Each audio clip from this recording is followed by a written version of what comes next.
Hey guys, before we get into the podcast, this episode is sponsored by Alka-Power, Australia's #1 alkaline water, trusted for its high pH and ultra hydrating benefits. Whether you're training, recovering, or just staying sharp, Alka-Power helps you keep your body in balance. Find it in major supermarkets, health food stores, and selected petrol stations across Australia. Go to alkapower.com.au if you want to learn more. Nutrition Warehouse, not your average supplement store. If you're serious about lifting, this is the place. No fluffs, just high quality proteins and pre-workouts. Every supplement need that you would require, found under one roof inside every Nutrition Warehouse store.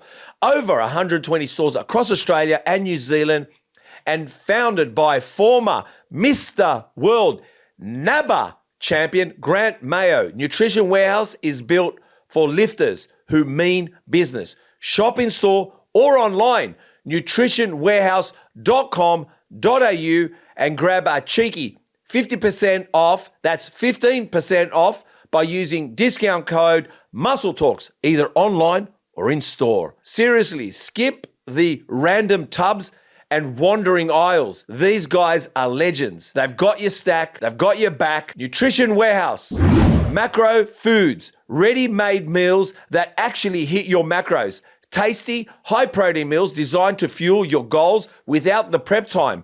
Head to Macro Foods, that's macrofoods with a Z.com.au, and use code MTP10 for 10% off all your orders. macrofoods.com.au and use code MTP10 for 10% off all your orders. You're living proof that no matter how dark the past, there's light ahead. 100%. There's always light at the end of that tunnel, and if I have something to say to people, it's don't give up. Life is fucking hard, but it can also be easy. So change your mindset and get up and go. You have 365 days in the year, and you have any day to sleep in. Yeah. It's like, why are you choosing this day when you could get up, go out and do something and better yourself? I haven't hit my true potential. I don't know what my true potential is. Hell, I might even be bodybuilding in 4 years, you know what I mean? I might even be bodybuilding in 5 years. I hope you are. I hope so too. She walked up to me and she's like, "Oh, do you play a sport? Are you an athlete or something?" I was like, "Oh, I'm a bodybuilder." And she goes, "Yeah, I can see that great ass." They don't give you any solutions. All they say is, "How did you feel about that?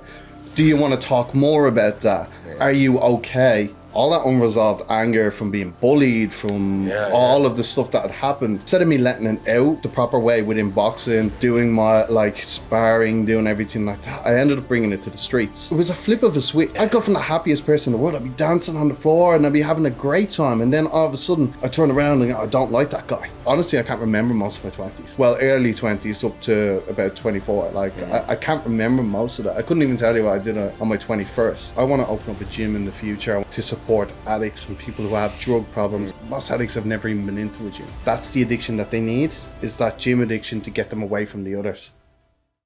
Overweight, no energy, underconfident. Now a jacked up leprechaun.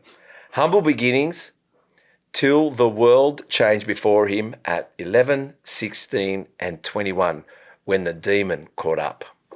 Fractured sibling relationships, fractured through life, addictions, violence, crime and chaos. God, aren't you interesting? Bodybuilding changed everything. Did it discover him or did he discover bodybuilding? Came to Australia to reinvent himself. $5,000 and a suitcase. Did an IFBB show, then a NABBA show. The rest is history. From tragedy to triumph. Please help me welcome. Is he Ireland's favourite son? Or now Australia's favourite adopted son? Team Ireland, Marty Fortune, the jacked leprechaun.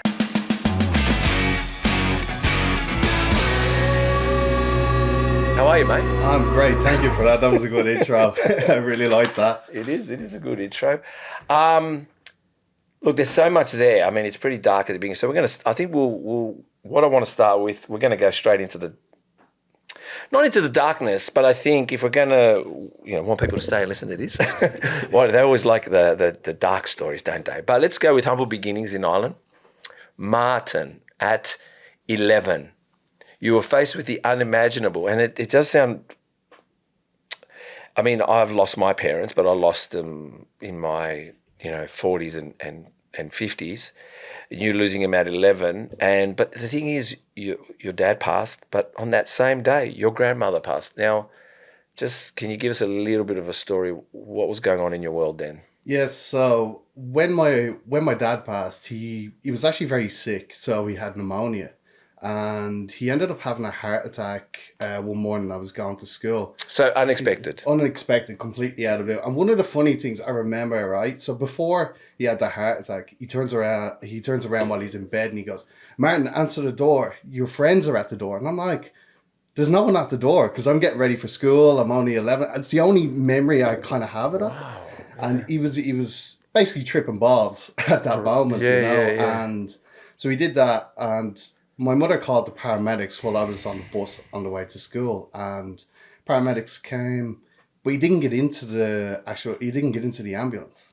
He refused it. He said, "No, I don't want to get into it." And then what happened was they left. My mum had to call them again, and they came, and he was obviously in a critical condition. They brought him to the hospital, and he died on the way there. But then we get the phone call afterwards because my grandmother was very sick, which was his mother. And she had lung cancer and she was dying in a hospice. And we get a call an hour later that she had just passed. And what my aunt had said was there was a magpie sitting on like the windowsill. And she was like, "That's your dad telling his mother to come with him. It's over. It's ready to go." You know what I mean? So we had someone to pass over with him. That's the kind of story, like that kind of light at the end of the tunnel story. You know what I mean? So in other words, your grandmother needed a chaperone. Yeah, exactly. And he had someone to finally take her away. Wow. So it sounds like your dad was a tough guy, I'd assume, and a bit of a stubborn guy.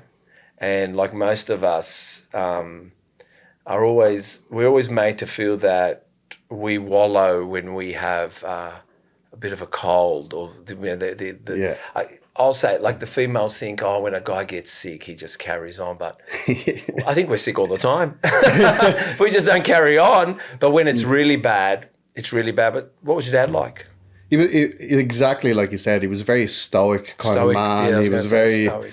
Very... That's the word I wanted to use. Yeah, he's a very hard kind of person, but he was also very fair. Really, really... Everyone would call him a gentleman, you know? Wow. He was like... There wasn't a person that wouldn't say he wasn't a gentleman. He was the kind of guy who would open the door for a woman, or he was always very polite, very, very nice. But if you crossed him, that was when he would get extremely angry and you would see the bad side of him.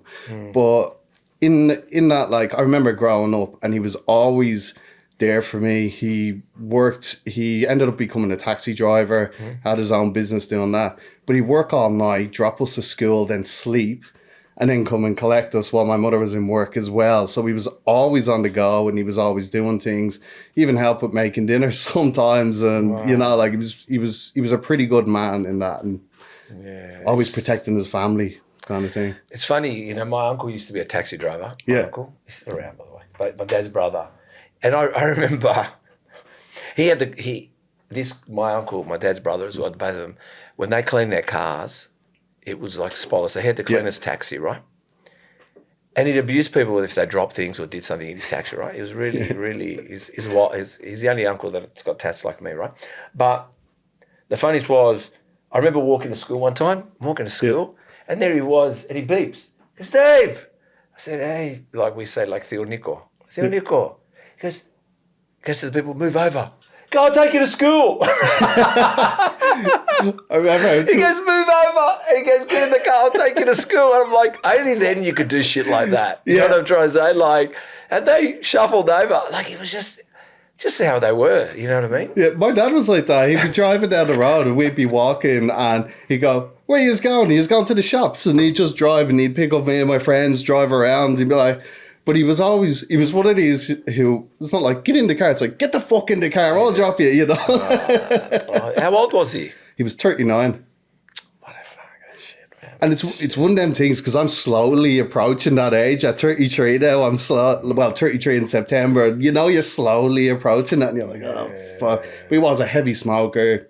He drank on the weekends and, didn't take care of his health. So, look, some people get away with it doing that as well. I don't know. It's just it's a tough one. But hey guys, I just want to say thank you so much to everyone who has subscribed, who is following us on all platforms, but especially here on YouTube. And if you're listening to us on Spotify, please, if you could do us a big favor, which helps us reach more people, get better, bigger, greater. We've already had some great guests anyway. Everyone's been a treat. Hit the subscribe button. Hit the notification bell so you're notified every week a new podcast that is launched. And I just want to say a big thank you. But again, subscribe, hit the notification bell, and enjoy watching Muscle Talks podcasts. Yeah, very sad story. But unfortunately, obviously that created a bit of a jolt in you. Obviously it affected you a lot. And then I won't go, not so much find out what it did for you, because I know it would upset you. It would have ruined how you felt. You lost your father. And at that age, 11. But then at 16, you lose your aunt to addiction. And you said something about their grandmother. So obviously your aunt is your mum's sister or sister-in-law? Nah, so it was actually... Well, everyone's an aunt. So, yeah, so pretty much. Yeah, everyone's an aunt, like, you know what I mean? So my aunt, she always suffered with depression, and she was actually on my dad's side. So I think I probably messed up in when I'd sent that. And no, that's okay. I could work it out. Don't worry. I didn't. I thought I had many cousins until I grew up and realised they weren't cousins. They were just from the same town. We acted like we were cousins. They're more important. The people from the same town are more important than family. It was my dad's sister. Yes. So, and what had happened was she unfortunately had suffered a lot with depression, and it got her one night and she was found with a bottle of vodka and a load of pills beside her. So we obviously assumed she had taken her life, or it could have been an overdose as well. But unfortunately, her and her kids, some of them had suffered with addiction problems as well. So it was kind of rampant within the family as well, so it was unfortunate. She was a lovely woman as well. Whenever you come over to the house, she was always welcoming. She was always there, present, and she always put in the effort for the kids. But obviously the demons had just caught up with her, unfortunately, Yeah, well, so... And obviously that seemed to be compounding over the years, those years for, setbacks, losses and that. Tell me... Can we just step back a little bit from the tragedies and tell us about Ireland? Tell us about the neighbourhood. Tell us about growing up. I mean, besides Irish people being what is that, something of joke? We kind of always use the Irish in a joke somewhere, you know what I'm trying to say. But I've heard that, yeah. You know what I mean? We do. I actually got an Irish joke if I can share it. No, I won't share it. I do, definitely. I love Irish jokes. Do you like Irish jokes? I love Can I do an Irish joke quickly? All right, can I do an Irish joke? Yeah, of course. Shit, we could lose ratings, but anyway, we don't have much ratings anyway.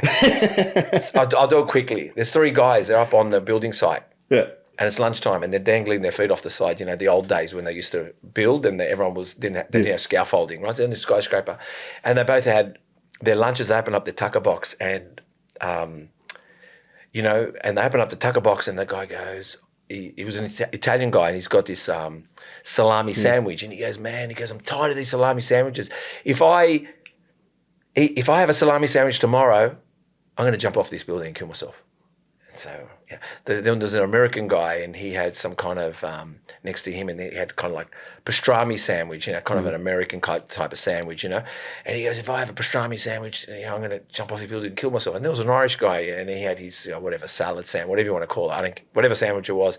And he goes, if I have the same salad sandwich, I'm going to jump off this building and kill myself. Next day comes, and there's the American guy opens up, and he sees...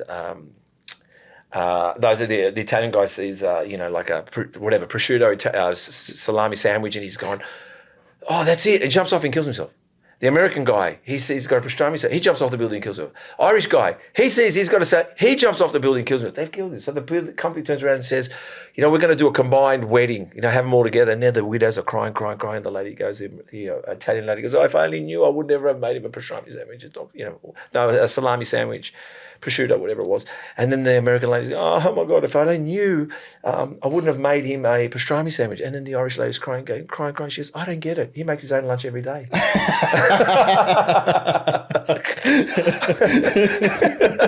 That's pretty good. Oh God! I thought the punchline was gonna be, the Irish woman made it on purpose or something along them lines. No, he makes his own lunch every day. Anyway, that's the first joke for the podcast. So we'll see how that goes. So, tell us about Ireland growing up. Just tell us about also you.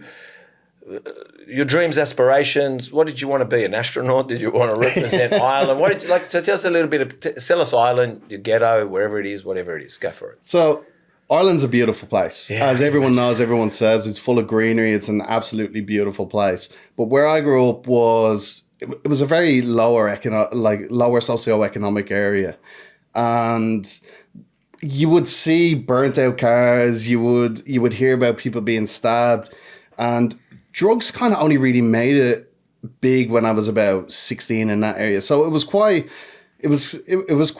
I suppose quite nice. And, as all the Irish people always do, everyone fights each other, and that's just kind of the way you get over your... Have a few drinks, punch on it. Exactly. But being young, growing up in that, I didn't really have much kind of aspirations in that way. I was always playing guitar. I was always doing stuff like that to kind of keep myself busy and out of trouble, I suppose, when I was a bit younger.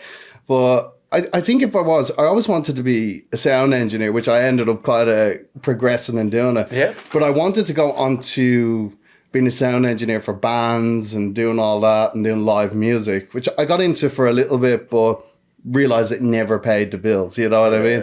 Yeah. You got your drinks paid for all night, and that would end up being a great night. Yeah. But it wasn't sustainable, you know what I mean? Unless I became an alcoholic, then maybe I could live off of just drinking every night. Yeah, 100%. But it was good. Like, the area was good. The people were always great. When I was younger, we had a welcoming community. So, like, you go into your next door neighbor, just knock on the door, and they'd make you coffee. There'd be biscuits there, or you were able to. So it was really good. It was like that open door policy. So every kid, everyone was always welcome into everyone's home. So it was quite nice, even though there was all the bad as well. But it's honestly, if anyone's gone to Ireland, it's a beautiful place, and it's definitely recommended, and there's so many places to go see. Just bring a jacket. It's funny you're talking about being a sound engineer, and like people, if you want to be an alcoholic. I remember once going to a pub one time. It was actually I'd never been to this bar. It was a hotel kind of bar. It was I don't know what suburb it was, kind of ride. I was actually going on a first date, but anyway, I thought I'd go and buy dinner, and you had to go to the counter or go to a little counter to order it. And when I remember going there and I ordered it, and the lady goes, "So you're part of the band?" And I went, "No." She goes, No, the band gets a discount." And I'm like, "Yes." No, I know. I kept going, "No." I go, No. She goes, "No, you're part of the band." I said, "No." She goes, "You sure? Are you part of those guys over there?" I said, "No." I said, "Does the band get a discount?"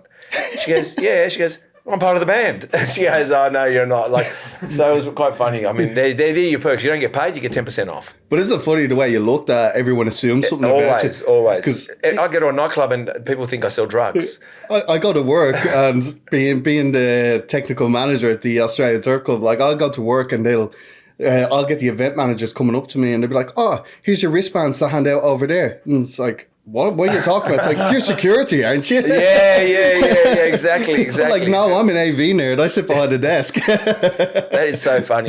That's exactly right. So, Ireland, I mean, are they, Yeah, I suppose I've heard the stories. I mean, I'm not that I've heard the stories, but it obviously sounds quite lovely. I mean, obviously, Conor McGregor really put. I mean, Ireland's always been on the map. I mean, like I said, it's part of a lot of people's jokes, unfortunately, Ireland. But and we got like St. Patrick's Day. We celebrated. Everybody enjoys that. It's typical Aussie culture as well. St. Patrick's Day. But yeah, Conor McGregor, he really put it on the map. But like, where is Ireland today in relation to, from what I'm hearing from Conor McGregor, and it doesn't sound like, sounds like most Western worlds, our governments have abandoned us. How's Ireland at the moment? It's just a mass immigration problem at the moment. And why is that happening all over? Do you know what I heard, Chris? I heard 200,000 people come into Australia every month. Now, don't get me wrong, you're a foreigner. Yeah. But so are my parents. So I'm not against foreigners, but my parents came in the right way. Yeah. I'm sure you came in the right way too. But this 200,000, like, you got to control the numbers to be able to have infrastructure for it, housing, roads. Like, everything's got to be set up ahead of time to say, like you said, you drove in and it seemed quite simple because of the school holidays. I do. But that's how it should be always when you plan ahead. Well, I agree with you. Because I think mass immigration is a problem. And even being in Australia and even being a foreigner, I can tell you mass immigration is a massive issue. So it affects our wages. And this will probably make you sick, right? So what they did was, when I got my citizenship, they pushed the citizenship ceremonies through just before Labour got in. So, and they had the Minister for Foreign Affairs at each one, so we could get a photo op, so that we knew his name, so that we could literally get them in, and they forced in to vote for them. Yeah. There was 1,000 people at my citizenship ceremony, right, in Sydney Olympic Park, right.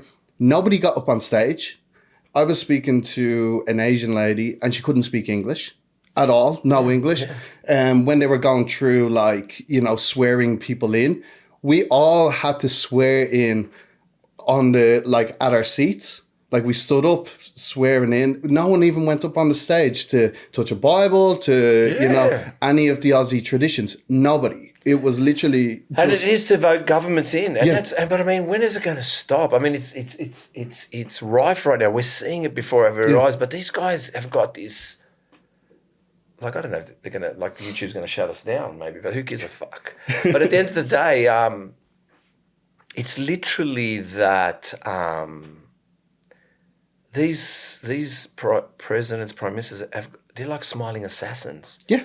They're smiling at us, and we can actually see the puppet strings, and we're like, oh, and we're part of it. Like, you're taking us along for this ride. Like, how dare you? Like, it's like we're coming along on your leadership, and you've weakened us. Yeah. Like, you've weakened men around you. You've weakened a nation through your little fucking Swiss bank accounts that are being filled with corporates' money. It's just crazy at the moment. Well, look at Pride Month, for example, right? And again, it's probably not something that I should get into. But we'll see if we edit that at the end, eh, Chris? but you got Pride Month. It goes over men's mental health. The thing is, like I said, I like, no, and look, to say something, I don't mind Pride Month, I don't mind any month, but have a month of it being whatever it is, Veterans Month. Which would be better. Well, you said that. No, but the thing that's my opinion. That's all right. That's all right. You can fight. But that's another story. But the thing is, but I'm saying, I know we can all point the fingers, but it's our politicians that are dividing us. Yeah, definitely. That's what's dividing us. It's got nothing to do with really Pride Month. It's great. Yeah. It's got nothing to do with veterans and mental health. We just can't work it together.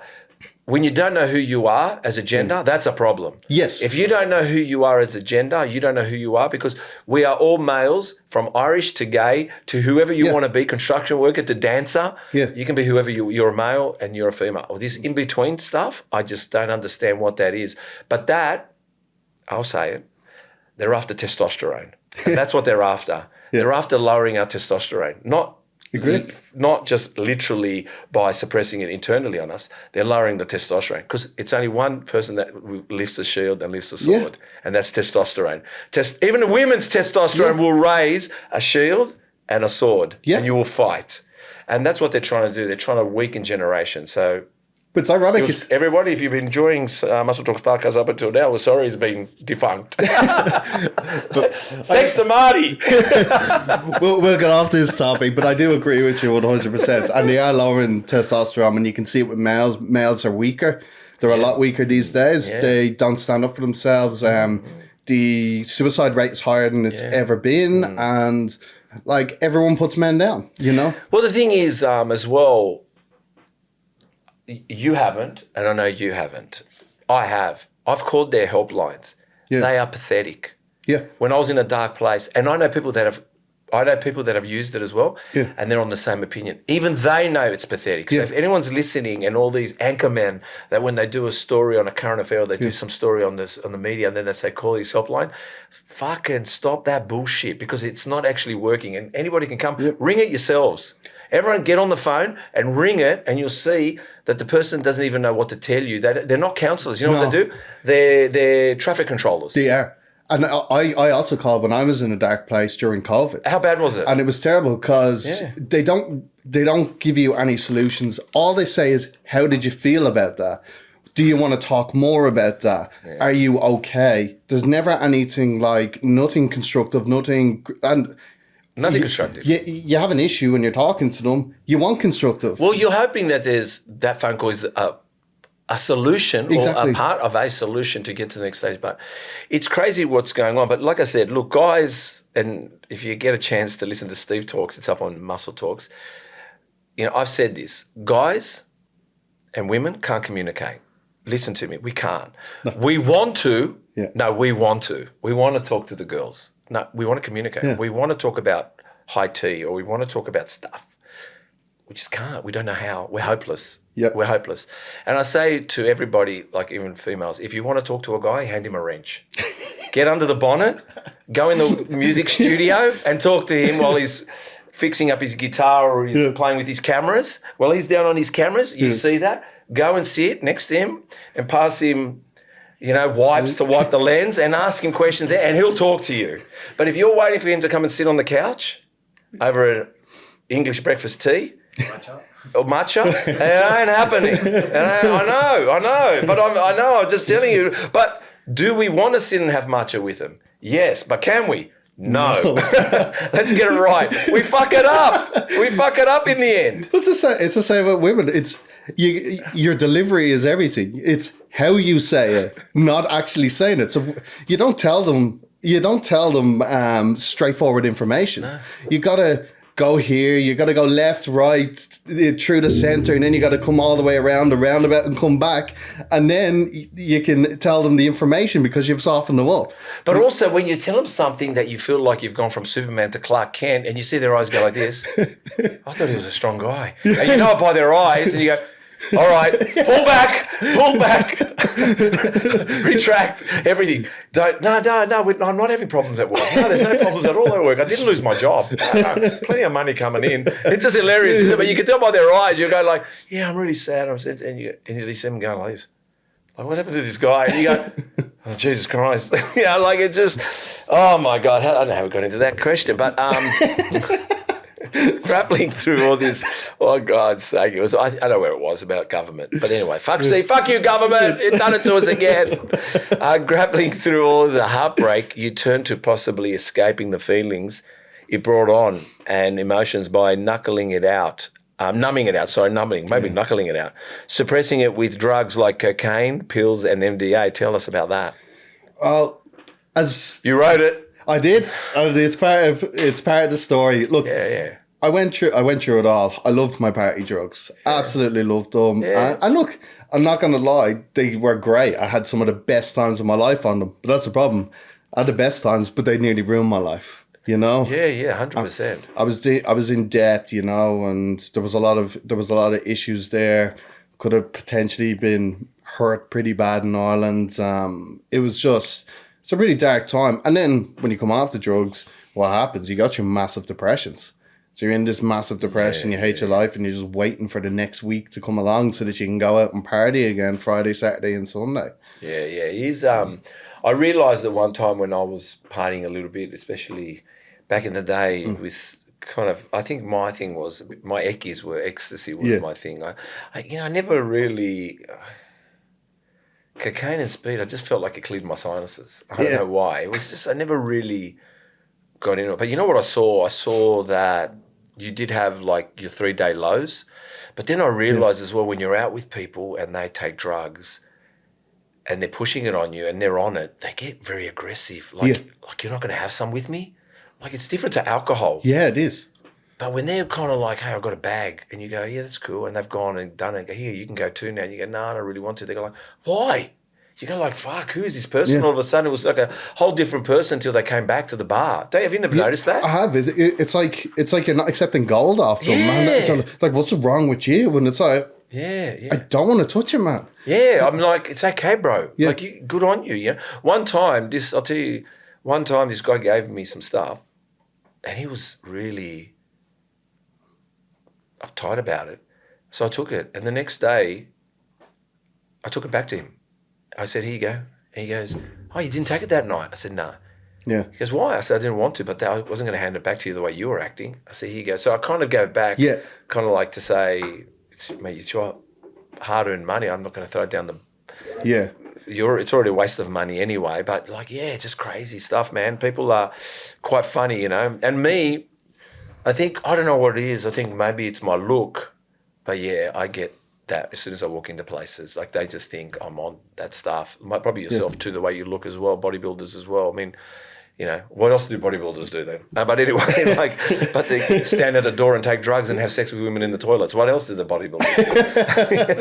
I won't get into that part if my girlfriend's listening. No, don't say nothing. Actually, my girlfriend's listening too. No, nothing like that. No, we'd never do that. No, that's silly. We don't. We just stand at the door. And we're not even bouncers. We just wait for the drugs and the women. I pretend to be. We just pretend to be. Hey guys, Nutrition Warehouse, not your average supplement store. If you're serious about lifting, this is the place. With over 120 stores across Australia and New Zealand, and founded by former Mr. World Grant Mayo, Nutrition Warehouse is built for lifters who mean business. Shop in store or online at nutritionwarehouse.com.au. And while you're there, grab a cheeky 50% off at checkout.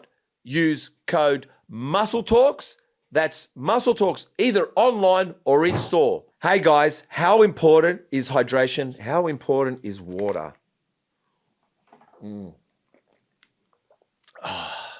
Alka Power, Australia's #1 alkaline water, trusted for its high pH and ultra hydrating benefits. Whether you're training, recovering, or just staying sharp, Alka Power helps keep your body in balance, hydrated. Find it in major supermarkets, health food stores, and selected petrol stations across Australia. Australia's #1 alkaline water. So important, alkaline water. I can't stress it enough. High in pH, ultra hydrating. Australia's #1 alkaline, comes in various sizes. And if you'd like to learn more, go to alkapower.com.au. That's good comedy. That's Irish comedy, guys. By the way, it's Irish comedy. Blame it on the Irish. Blame it on the Irish. Blame it on the guy that made his own lunch. Then came taking up boxing. Isn't this podcast cool? We're kind of a good podcaster. But anyway, it's good fun to be back and forwards. You can talk about anything. It is good when you can have humour. Humour is a top thing. So then came, you took up boxing. Yeah. And it was kind of like a vice for you. It turned, but unfortunately, it turned into a getaway for violence, crime, and chaos. Tell us a little bit about that. Yeah. So when I'd say probably after everything, I was actually a very weak person, you know. I was always in myself. I was nerdy, didn't talk to anybody, and I was very, very enclosed, you know what I mean? And then I got into boxing, and it kind of opened me up and brought me out of my shell a lot. But the problem was all that unresolved anger from being bullied, from all of the stuff that had happened. Instead of me letting it out the proper way within boxing, doing my like sparring, doing everything like that. I ended up bringing it to the streets, and I go out on nights out, and I'd be with my friends, and it was like I just wanted that. You know, I just wanted to be angry, and I just wanted to start something. It was a flip of a switch. Yeah. I'd go from the happiest person in the world. I'd be dancing on the floor, and I'd be having a great time, and then all of a sudden, I turn around and go, I don't like that guy. Yeah. And he wouldn't have done anything. Yeah. And then I purposely walk into him so he spills his drink, so he try hit me first, because my rule was, if they hit me first, it's self-defense. Yeah, you know? Well, yeah. Look, it is, we lived, I mean, you're young, you're like 30, but we lived in those kind of eras. Like it was, I mean, back then, I suppose it was Ireland too, it was all dealt with a fist. You know what I mean? But I mean, like I guess, like I said, you had a lot of anger inside, and you couldn't contain it. And bullying is, it's a funny thing, you know. Even when I look back, you know, I had a few fights, but they were all payback fights. Yeah, and they all came from bullying. Yeah, and there was usually the culprits in the end. And sometimes you have no choice, and maybe you had no choice. I'm not trying to condone what you did, or support it, or do whatever I'm trying to say about it. But you know, sometimes, you know, like I said, bullying, it's an ugly place. You know what I'm trying to say? It's really, it is, and it affects people a lot, and especially, you know, I don't know. It actually affected my daughter. Yeah, my daughter. I mean, she's 22. She's a performing artist, right? Yeah. She's a singer, dancer, actor. Like she's amazing. She's amazing. But she's, you know, young, 22 at the moment. You know, making her way. But do you know? She was an okay student, but she had to leave school at 16 because of not only bullying, but others being bullied. She couldn't handle it. Yeah. She couldn't handle watching people get bullied. But do you think it broke her heart? So even not only those that bullied her, watching it around her, she couldn't. I said to her, "Yeah, you're going to have to." It put her to some dark places, and in the end, she did amazing. She's a champion. She's kind of more my mentor, but I just said, you just can't continue doing school, because I don't blame you. Why would you put up with what's around you? She'd have to have a great heart, though, to be able to make that decision as well and drop it. But I do think that bullying either makes or breaks people. Yeah, that's so right. You have a make from it as well, and you have a lot of people will talk about it when they do make it big or whatever. They're like, bullying is what made me go down this path. It was like I was bullied and I just couldn't stand being weak anymore, and then they rose, and then unfortunately there's other people who just don't, and it's collateral damage. Yeah. Like, I mean, for you there was a bit of collateral damage with people, you getting out of it, but also people don't. It's a tough one. I don't know. Like I said to you, it's like social media. Yeah.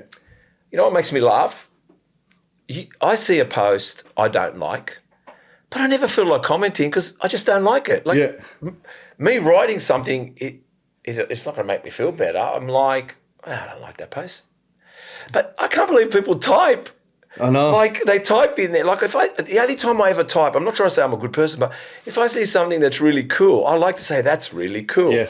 But if I see something that's shit, I don't go, that's shit. I'm like, I just know it's shit, but me typing it ain't gonna, I'm not gonna, it's not gonna, but people have to type that. Yeah. I just think, how come people, what is it about people needing to say you're a dickhead, but why not just not write it and think I'm a dickhead? I have a problem with that sometimes. Yeah. Sometimes I'll see a post and I'll be like, oh, I need to, and I'll get dragged into the rage about it. And I'm like, but I'll write up the post, and just as I'm about to hit send, I go, don't be a fuckwit, and I'll delete it all again. Granted, sometimes it doesn't make it that far. Sometimes it actually hits the send button. But the thing is, what I'm saying is, I just don't understand. Like, what I'm getting at is, I get you. There's posts you don't like. Yeah. There's charlatans out there. There's con people. But even if I typed, you're a fraud. Yeah. I really don't feel like. You can drink this water, by the way. It's for us to drink. I thought Chris stuck it to the table. But you can drink it. I was like, oh, they're props. I don't want to be stealing the props. Steal the props, mate. Steal the props. Thanks to Alka Power Water. Alka Power. Thank you, Alka Power. Did you get that? We should get him to do an ad for us. But anyway, no, by all means. And you can drink the can too. You can drink everything. Take everything, mate. Take the microphones, brother. Take everything. Be careful telling an Irishman that. That's true. Check his bags first when he leaves, this guy. It's like I said, it's a funny world, but like I said, I think you know who you are. Sometimes you can fall into some dark places, but if you're, you can lead a horse to water, but you can't make a drinker. You can't make someone be half glass full if they're not half glass full, as much as you try. You can't you can't get someone in the morning to be optimistic when they're pessimistic. There's those people. It's true, yeah. And they think they'll change, but they just subconsciously forget, and you're there listening to them and going, yeah, I know it's raining outside, and yes, you're missing out on this, and you didn't sleep enough, but it's kind of like, you got 365 days in the year to sleep, and you didn't do it today. What does it matter? But I guess we live in that kind of world, yeah. You got to make conscious decisions for the change, and that's one thing I found. Like when I started boxing, and then kind of push forward into powerlifting and lifting weights, then after that, and just continuously progressing, it was a conscious decision to, okay, I'm done with boxing now. I want to go here.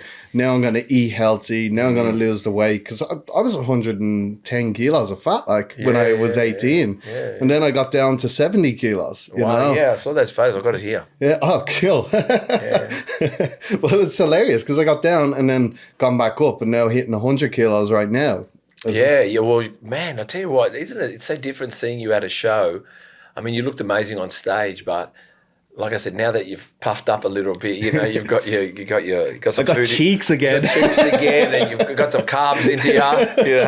You got a little bit of water back in, some salts. But yeah, it's just we'll talk about that show where I met you, but and your sister too. But it's here. This all impacted on your relationship with, and how do you say sister's name? Neve. God, one of them stupid spellings. How would you spell Neve, Chris? If I said to you, spell Neve. Spell Neve. Neve. Neve. Well, how would you spell it? Neve. Yeah, no, it's NIAMH. Look at his face. I know. But it's actually the Irish language. So it's the Gaelic language, and that's where her name was derived from. It's a beautiful name. Yeah. I mean, I got to meet her at the show, at the after party too, who was also dealing with all that was transpiring in herself, suffering and coping. And your relationship with her became overbearing, selfish and harsh. What do you mean by that? So... Because it didn't look like that when I saw you two together. But I know, and it was great because I hadn't seen her in 8 years, but we will go back a little to the past. Yeah. So with my drug issues, I was selfish. I would kick her out of the room. I'd tell her to fuck off. I was horrible to her, Yeah. And just being one of them people who I just focused on myself. Yeah. Because drugs were the only thing I wanted to do, unfortunately. Even if someone told you not to do it. Exactly. And that was even more reason for me not to hang around with them or talk to them, And it just segued on, and I didn't treat her as well as I should have when I was younger.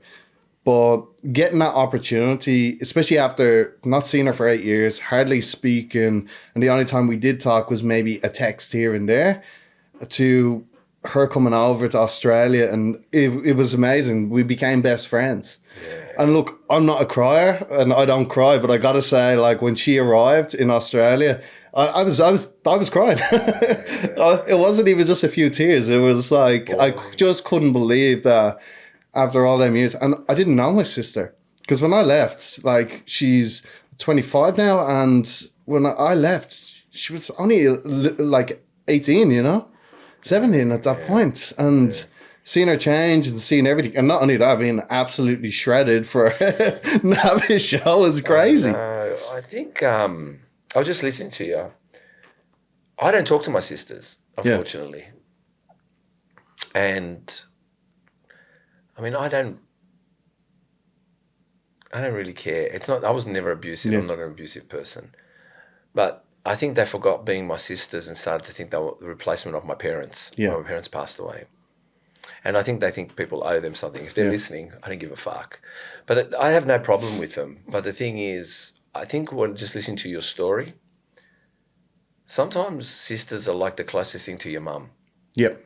You just need the feminine, and it's the only person you feel like you can be vulnerable, you can be weak, Yeah. you can be a dickhead, but they're just there. Exactly.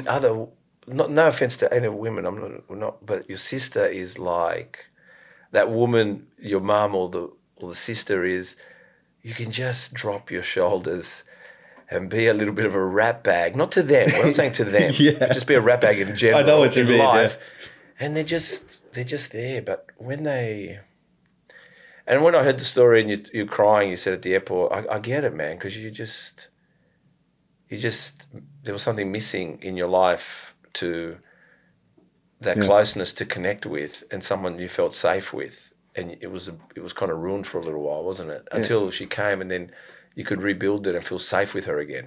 Yeah. Yeah. 2 weeks wasn't enough. Yeah. Like, we were best friends over the 2 weeks, and as you said, someone that you can let your guard down with as well, because you don't feel like you owe them something. No. And they can't leave because, well, they're your blood, you know, so they can't leave. No matter what, there is an attachment always there. Yeah. Because you can go through girlfriends, you can go through everything, but sometimes, even most men, like, you just can't, sometimes you just feel like you can't be overly vulnerable, as you said, that will show that weakness.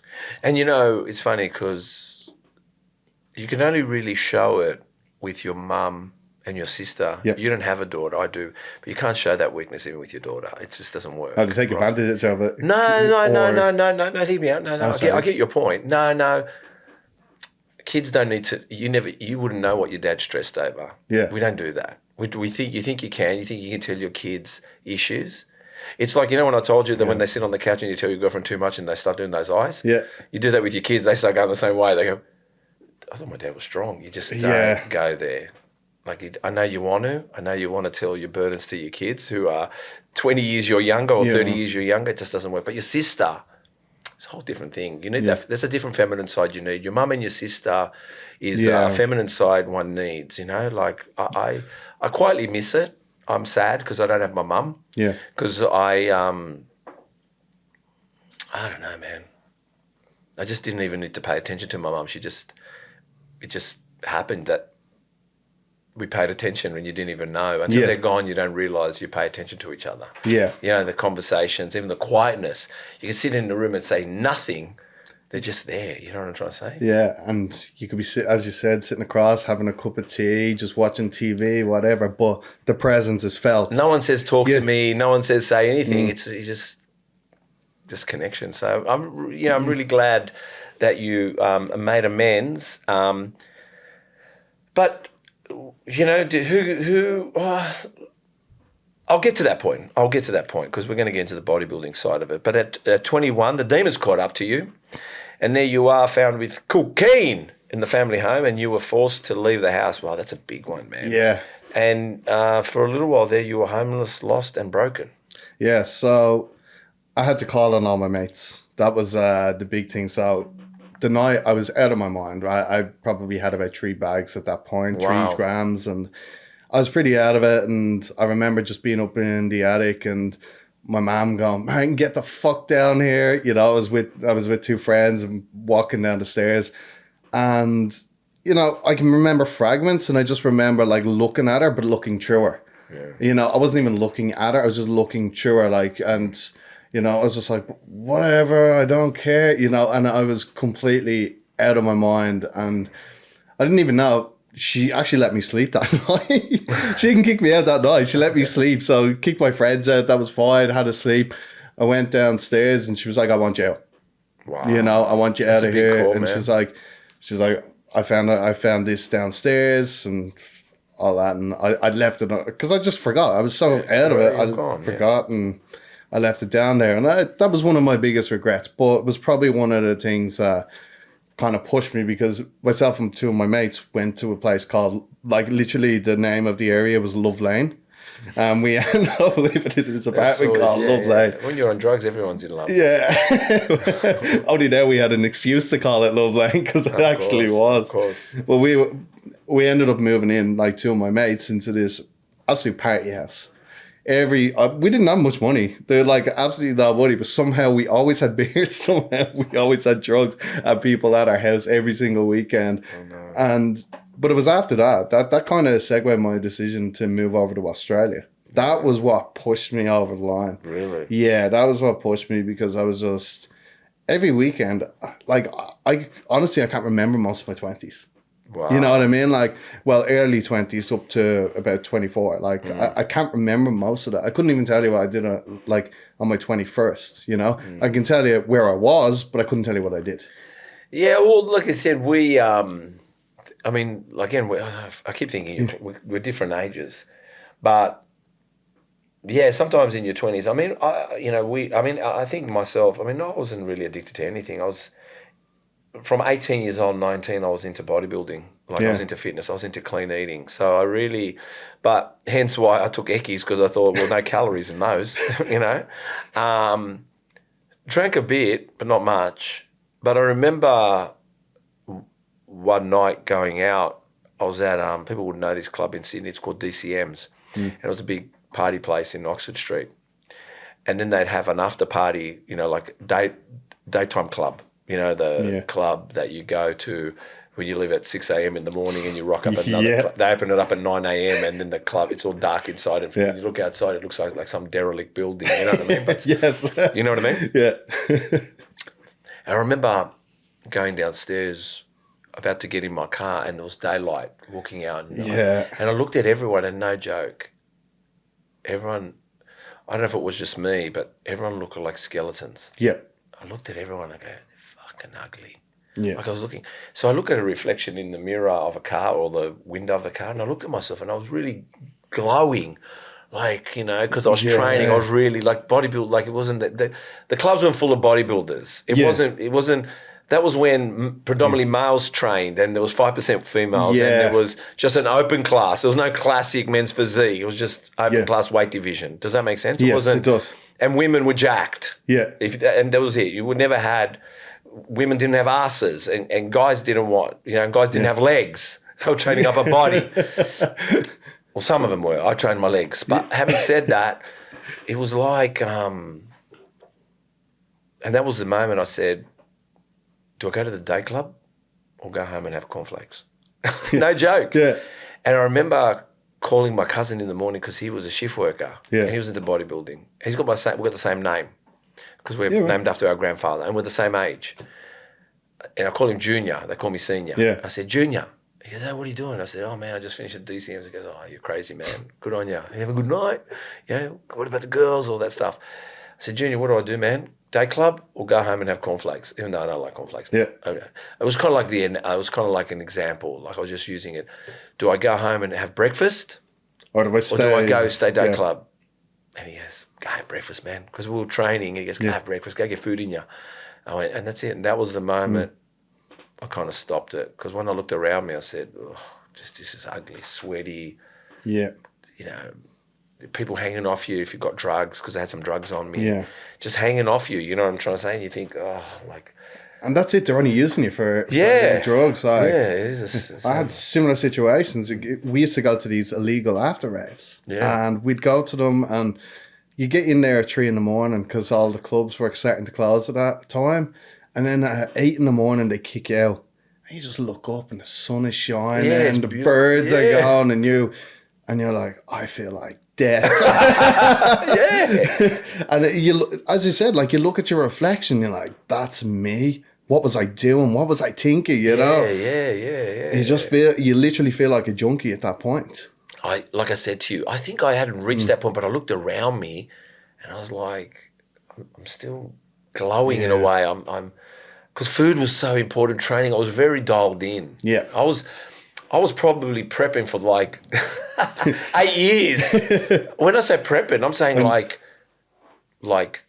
obliques, abs, ripped. Yeah. Ripped. Like, I'm 87 kilos now. I was probably flat 80 kilos, ripped to shreds. You showed me pictures. I remember you showed me You showed me pictures when When we I was 18, I showed you that photo. Yep. Yeah, you showed me it when we were at the Show. when we were going onto the boat. Remember we were sitting down and having a chat. Well, that. Yeah. I mean, that's a Polaroid, and I'm flicking on it, Yeah. but you see it in real life. But there was, I don't think I had for years, and there was no way you couldn't see my, like I was, like you could put your fingers into my eyes. We didn't know how to back off. Yeah. We just didn't know how to back off. Sure, there was a bit of a bulking period, Yeah. like through winter, but that's why, you know, I was thinking about it this morning because people go, prep's really hard, and everyone goes, what's prep like? And they go, you're hungry. Yeah. Well, you know, I was hungry for 8 years. No, because I used to know, I used to go to bed hungry, and I always knew, all right, go to sleep because there's food in the morning. Yeah. Because if I stay up late, I'm starving. Yeah, and if I go to bed, I'll wake up and there's food. We start our day with food. Yeah. So, yeah, and like I said to you, I was like it's crazy. It is a discipline, isn't it, to not just prep, but to stay in a lean physique or try to hold down your body fat, not to a point where it's not, like I said, it's not an overnight thing. It takes it's like it's literally starving for a long time. Not starving, but like just basically not saying, oh fuck it, I'm just gonna eat chocolate, and not thinking when you eat. Yeah. Like we think all the time when we eat, don't we? Every meal. Every meal. Think, And like what you said about keeping yourself in that position, keeping yourself lean. I would, people are going to hate me for saying this, but that is harder than prep. It is. You can go through prep, you can go all the way down, you can feel like death, but you know there's an end. There's a light at the end of that tunnel when you can have that donut, when you can have the 6 burgers from wherever, McDonald's. But there's no end when you're just in a maintenance. There's no goal. There's not. And you think to yourself, like it's a Saturday night, you want to go to the Italian pasta place and have a carbonara, and you go like, maybe not tonight. I'll just go with the chicken and rice, and because you're disciplined, because you're chipping away. You seem like a party pooper, but I guess we just love the discipline. It does give you. There's a result in it. You just can't like it.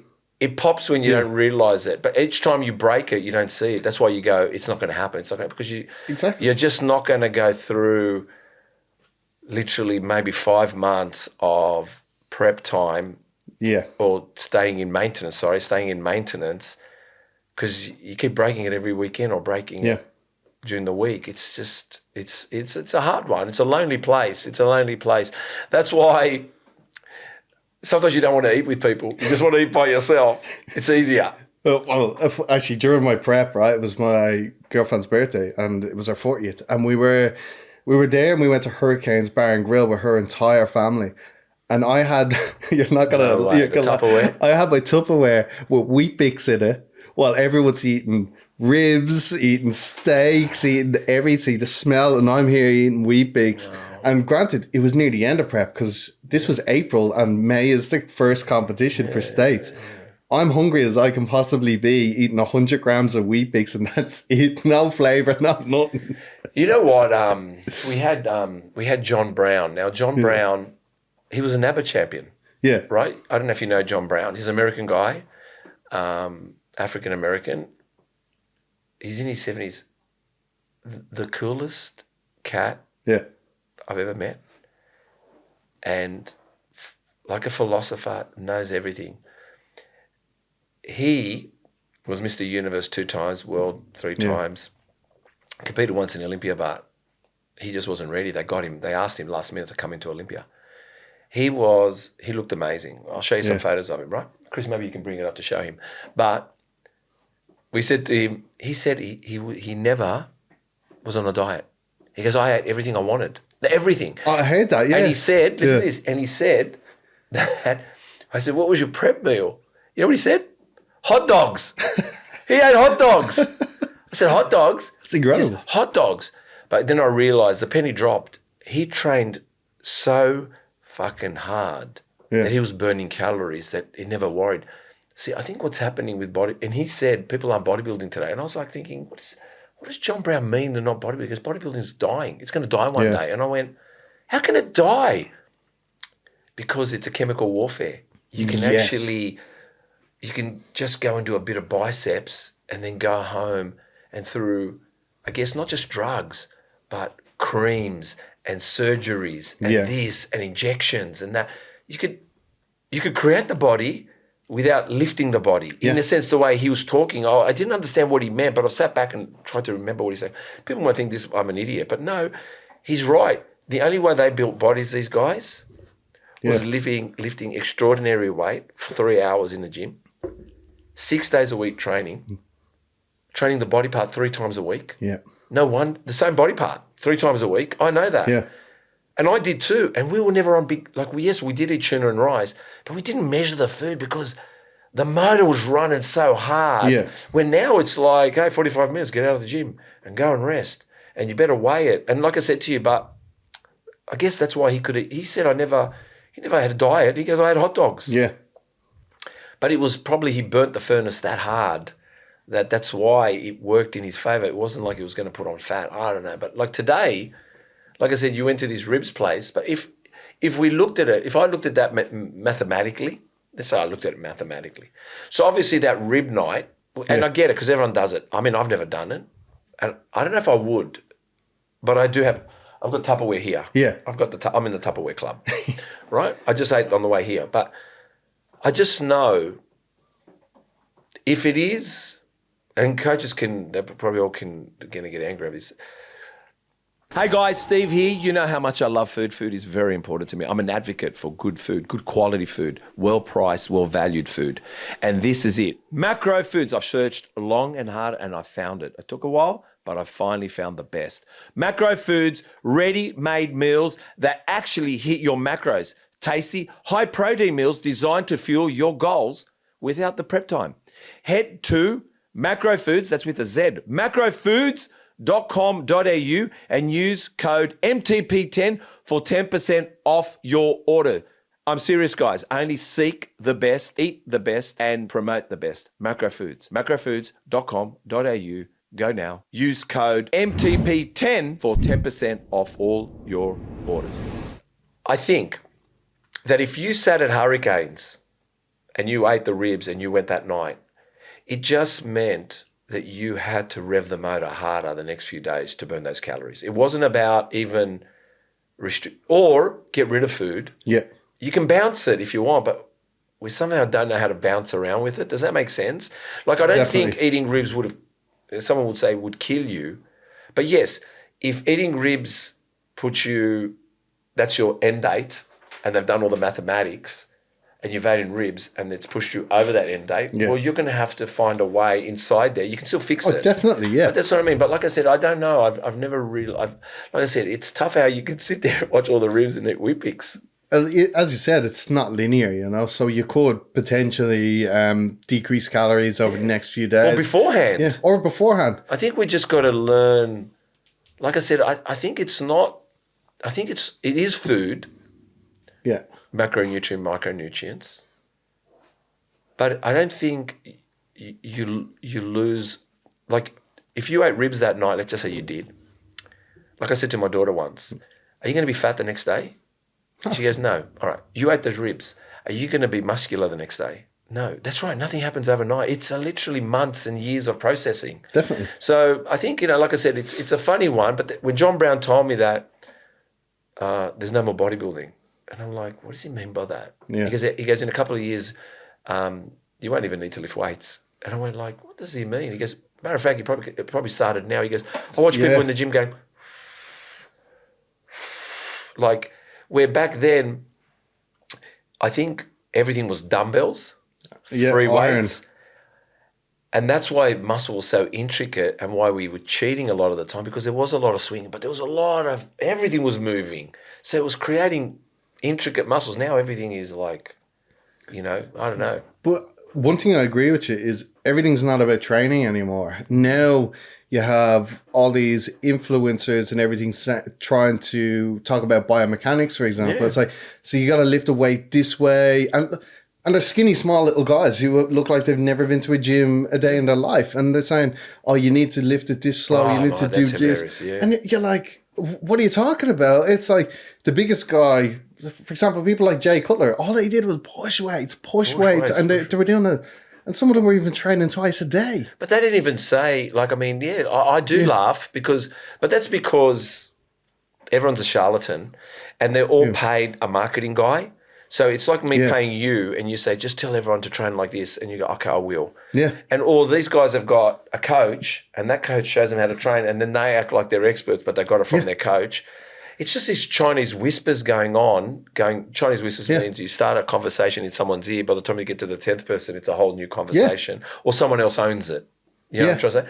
Yeah, it's just, like I said to you, it just, we just knew, again, even some of the greats, they just ate lean, and lean was, you could see it. They knew training hard, and they knew cardio. Yeah. And if you went too far, you increased your cardio to burn it. Yeah. So if you ate 500 calories too much, you did something that was going to burn 500 calories. And sometimes it could be, about wearing layers of clothing, sweating it out, doing whatever weights when you're walking to put more pressure on, whatever it is you were doing back then, you just learned to play the system. I don't know what it was. I agree, but the food was also plainer. You know what I mean? Like people weren't adding in, because protein shakes weren't even much of a thing back when bodybuilding had first. Like, it was protein powder, which was tasteless. Yeah. No, we didn't even know what it was. A banana. Yeah. An egg. And ice or milk blended. Not even, or yogurt, no ice cream, no flavours, like there was 3 flavours, chocolate, vanilla or strawberry. And the chocolate tasted awful, the vanilla tasted awful.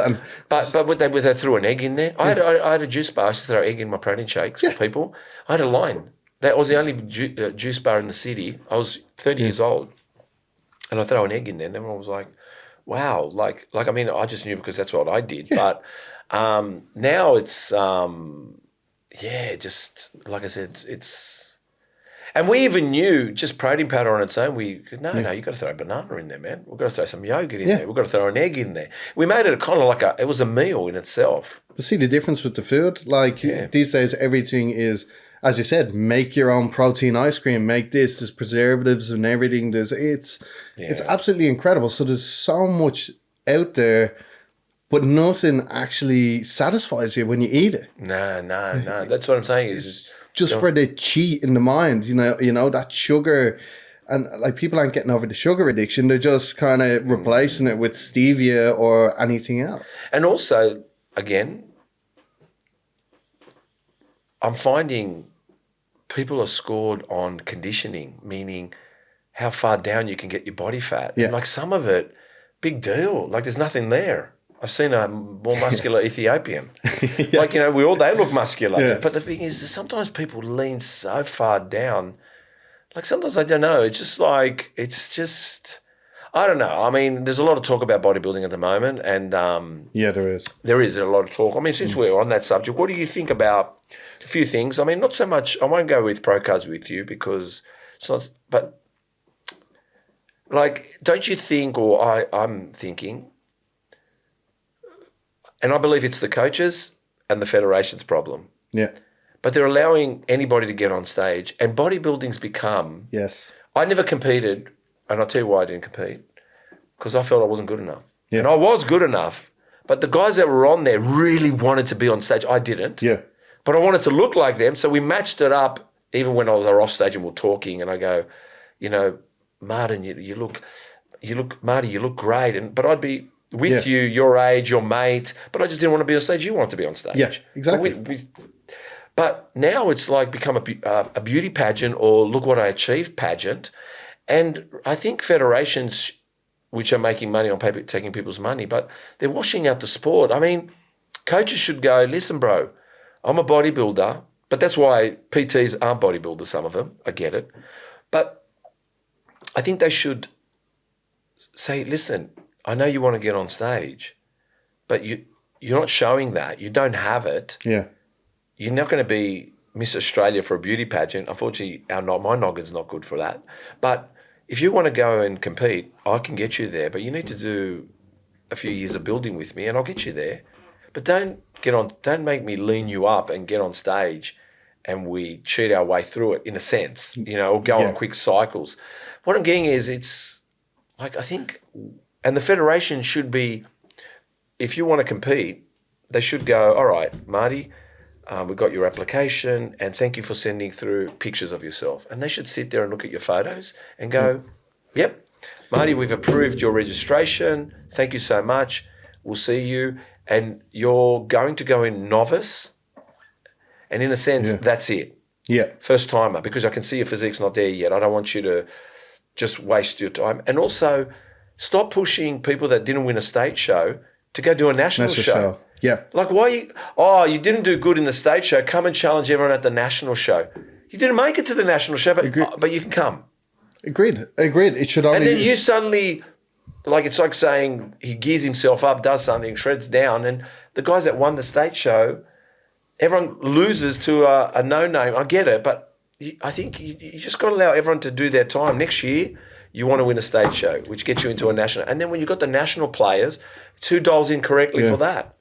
I completely agree with you. Right? I don't think it's a coaching problem, because if someone wants it, they're making money on that, and that's completely fine, getting someone shredded. Or go to ICN if you're like, you know what I mean. If you're a natural person, but where I agree with you on the now, like, I'm not going to say now, but I'm going to say all federations, is they should have a 2-month out, like, check-in, right? Yeah. 2 months out, and it's in person, because anyone can fuck around with a photo and be like, I look like this. And it has to be an in-person check-in and go, right, you're not good enough. No, you can't get on the stage. You're not good enough. You can't go up the stage. I've seen too many videos of people who are fat getting on the stage and being like... Do you know some comedians go on there to take the piss out of the sport? Yeah. Hamish and Andy, Hamish went on stage he thought, I want to see what this bodybuilding is about. He went on fat and fluffy and it was comedy for him, and he got ratings and people laughed and clapped at it, and we're allowing that. Yeah, and Remy Gallagher did it years ago as well. He jumped on. He was a footballer. He just jumped on and was like this on stage in the lineup and literally running in front of people and making a mockery of the show. That's what I'm saying. Like I said, I just know in the past, I knew who was on stage. They wanted it. I just knew they wanted it. Like, and it didn't matter even if I wanted bodybuilding. Yeah. I just didn't want the stage, but I knew when they were on stage. And even when, like I said, it's just the sport is allowing. Like I said, I still think coaches, look, good coaches will always have clients. Yeah. Good coaches will always have clients because they give the client true results and feedback. And they make them look good naked, in front of the mirror, in clothing, not just for a season, but for the year, through many seasons. It's about can you sustain 10 years of looking great, muscular, and building from that with day dot to day year 10 that you've. Wow, I remember when I met you, you were 110 kilos, and look at you, you've maintained 85 kilos, very muscular. Well done, brother. Yeah. Or you were a 75 kilo guy with nothing, and look at you, you're 90 kilos and you look amazing, you look great in clothing. Why do they need the stage? Like, that's what I'm saying, is why do they need the stage? You've done it, you look amazing, and you're holding on, and you've brought yourself to the world embracing you the way you are. But like I said, too many people, like I said, you can shed down as much as you want for a stage. That doesn't mean you're a bodybuilder. No, like a bodybuilder is a lifetime membership. Yeah, you're just a skinny person on stage. That's it. Like, because you've just chosen to go on stage and perform. But bodybuilding, it's a hard word to believe, but bodybuilding is literally going to someone and saying, "How long have you been doing this for?" Wow, like 10 years. Yeah. Well, 6 years, 15 years, 20 years. That's why when you see 7-year-olds looking good, jacked or whatever, even if they're on the juice, they look good. You think, this didn't happen overnight. This guy keeps going, you know. And like I said, I don't know. I just think, like I said, I don't know what they're doing. I think it's a money grab. I'm in business. I like grabbing money too. Don't worry about that. Yeah. I like grabbing money. But I think when I say coaches, come on, just calm down. You don't know what the best bicep exercise is because you don't have the best bicep. But you might know, like usually the best soccer coaches like Lionel Messi can play better than his coach, but the coach can get the best out of Lionel Messi. Yeah, So yeah. he puts Lionel Messi in the right position. But you're not going to coach someone, promise him, I'm going to get you to play with Lionel Messi, and throws him out there because the crowd ain't going to buy tickets for that Yeah. in soccer games. So I think, like I said, coaches need to just kind of like learn the business of The sport that they're in. the sport they're in, but not to make it a fire sale. Because Yeah. boxing's that. Boxing's always a closing down sale. That's why UFC's built a brand, because Yeah. it just doesn't. You have to earn your stripes to be contracted in to be get into their octagon. They don't just go, Yeah. oh, you've got 1 million followers. Yeah. Oh, you've just registered. Yeah. Like, no, you're gonna be smashed up on stage. We want you to beat some of these big guys, but you're not going to come on and make it easy for the big guys. That's to be. You're right. There has to be a line drawn, even with coaches. Like, I mean, if you're talking about someone skinny who hasn't been training for a while, but if you're talking about someone who's actually went through the off seasons and still looks like shit, maybe then it's a coach evaluation issue. Yeah. You know, but look, I agree. I completely agree with you. Maybe coaches do need to respect the sport a bit more. There has to be a line drawn by all federations. And there's also so much politics as well. As you said, you get someone with a million likes on Facebook or Instagram or a million follows, and first thing they do is put them in the spotlight. They have their video all over everything, just as you said, for that cash grab. Yeah, and the thing is, you let's be real here. Most of your clients aren't bodybuilders. No. And most of your clients aren't on stage. But it seems like when you hear someone go, I want to go on stage, the coaches go, yeah, I've got someone. Yeah. Like, no, you're not even a competing coach yet. You know what I mean? But like, pointing to the guy, he looks like he hasn't eaten for 10 years. But I just think you make more money on non-bodybuilders. You Like, do. You do. You make more money on non-bodybuilders because if you keep them transferring. So like I said, sometimes you just got to educate people accordingly. That sport, guys, come on. Like, it's a special place, that stage. I don't want to offend it, but I'm happy to get you there if you want to do, like I'm talking to you now in 2025. All right, I'll tell you what. If you show me, I'll work towards you. Yeah. If you want to do a 1.5 year build up to the 2026 season C, I'll do your special rate. Yeah. You lock in with me, I'll discount my rate to make you lock in to do it the distance.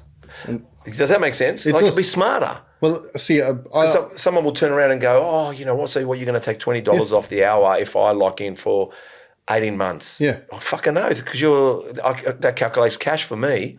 So I'll minimise it, but that means you pay for it. Yeah. Monthly in advance. Of course, if you want to pull out, then we know.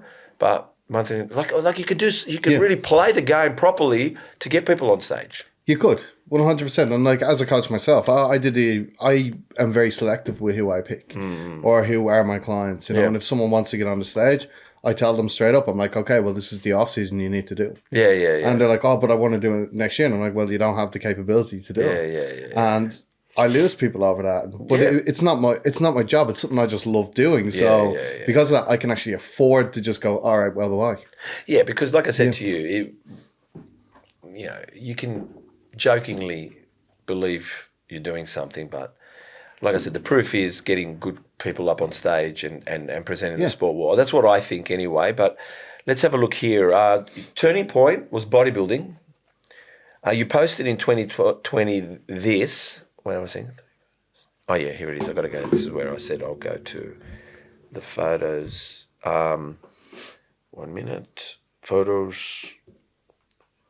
Where are you? It's great. This is the great thing about pre-records, eh? No, we'll keep it. We don't edit this out. This is the best part. Keeping it real and raw. 1 second. That's you. Actually, no, I haven't got to the photos yet. It says here, there's 3 photos. There it is, I remember them carefully. There's a kind of an early teenage you. I think that's when you were a bit pudgy. When I was 18. That was my 18th birthday. I don't know what you're talking about. Yeah, there was a 20-year-old photo, and then the Jack Leprechaun you. And you write, all right, good, I wrote this. That's why it's 2 pages. I started off overweight, no energy, underconfident. I had no belief in myself and felt worthless.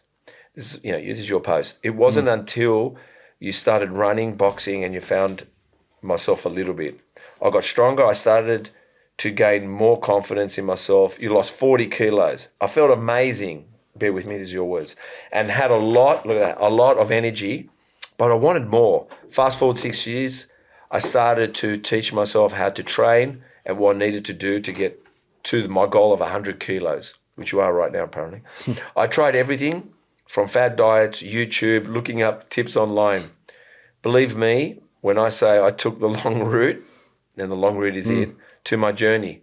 Now my focus is, with all I know, to help others achieve the results they desire. I believe everyone can achieve their potential. That's your post. And I do 100% believe it. I believe everyone. And look, potential doesn't have to be bodybuilding. Potential could be anything out there.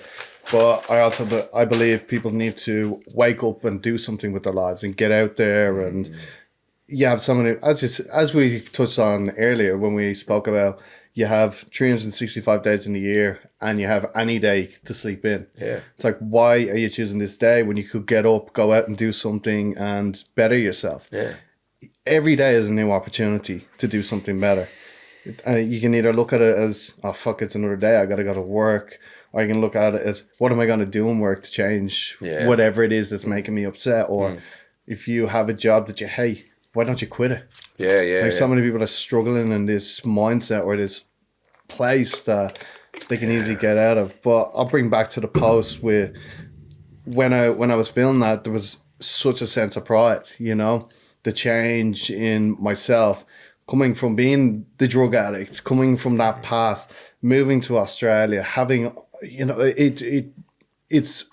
I'm humbled, you know. I feel great. I'm in a place where I have the best people around me. And not only that, I have the best opportunities, and, you know, I have a great girlfriend, and being able to have the privilege of being on this podcast as well, and being able to talk, you know, just to talk about my story, you know, this is all privilege. This is all, but it's also built from somewhere, you know? Yeah. And that's why, I mean, everyone has, like, I haven't hit my true potential. I don't know what my true potential is. Hell, I might even be bodybuilding in 4 years, you know what I mean? I mightn't be bodybuilding in 5 years.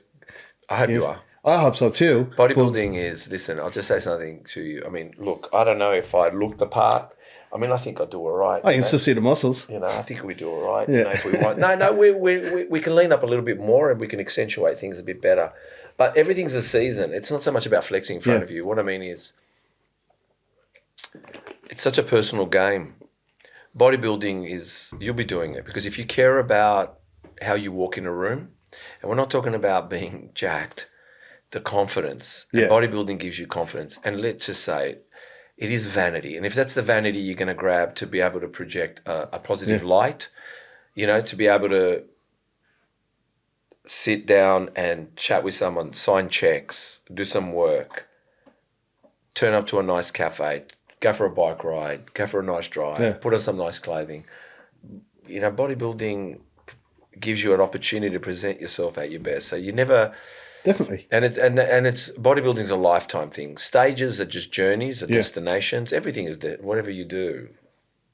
Doing a cycle, doing this, doing that, whatever, it doesn't matter. They're all just... But the bodybuilding is just about you turning up your best.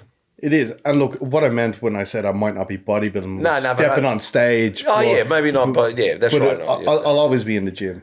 As I think it was Arnold Schwarzenegger said it, it's like for him, bodybuilding or going to the gym was like eating breakfast. And that is what it is for me. I was up at 5 this morning. I went to the gym before I came here, you know, and I will never ruin that routine because I absolutely love it. And as you said about the vanity thing, I have a funny story. So I was in work the other day. I was in the cafeteria, and there was this woman. She was about 60, one of the contractors. She walked up to me and she's like, "Oh, do you play a sport? Are you an athlete or something?" I was like, "Oh, I'm a bodybuilder." And she goes, "Yeah, I can see that great ass."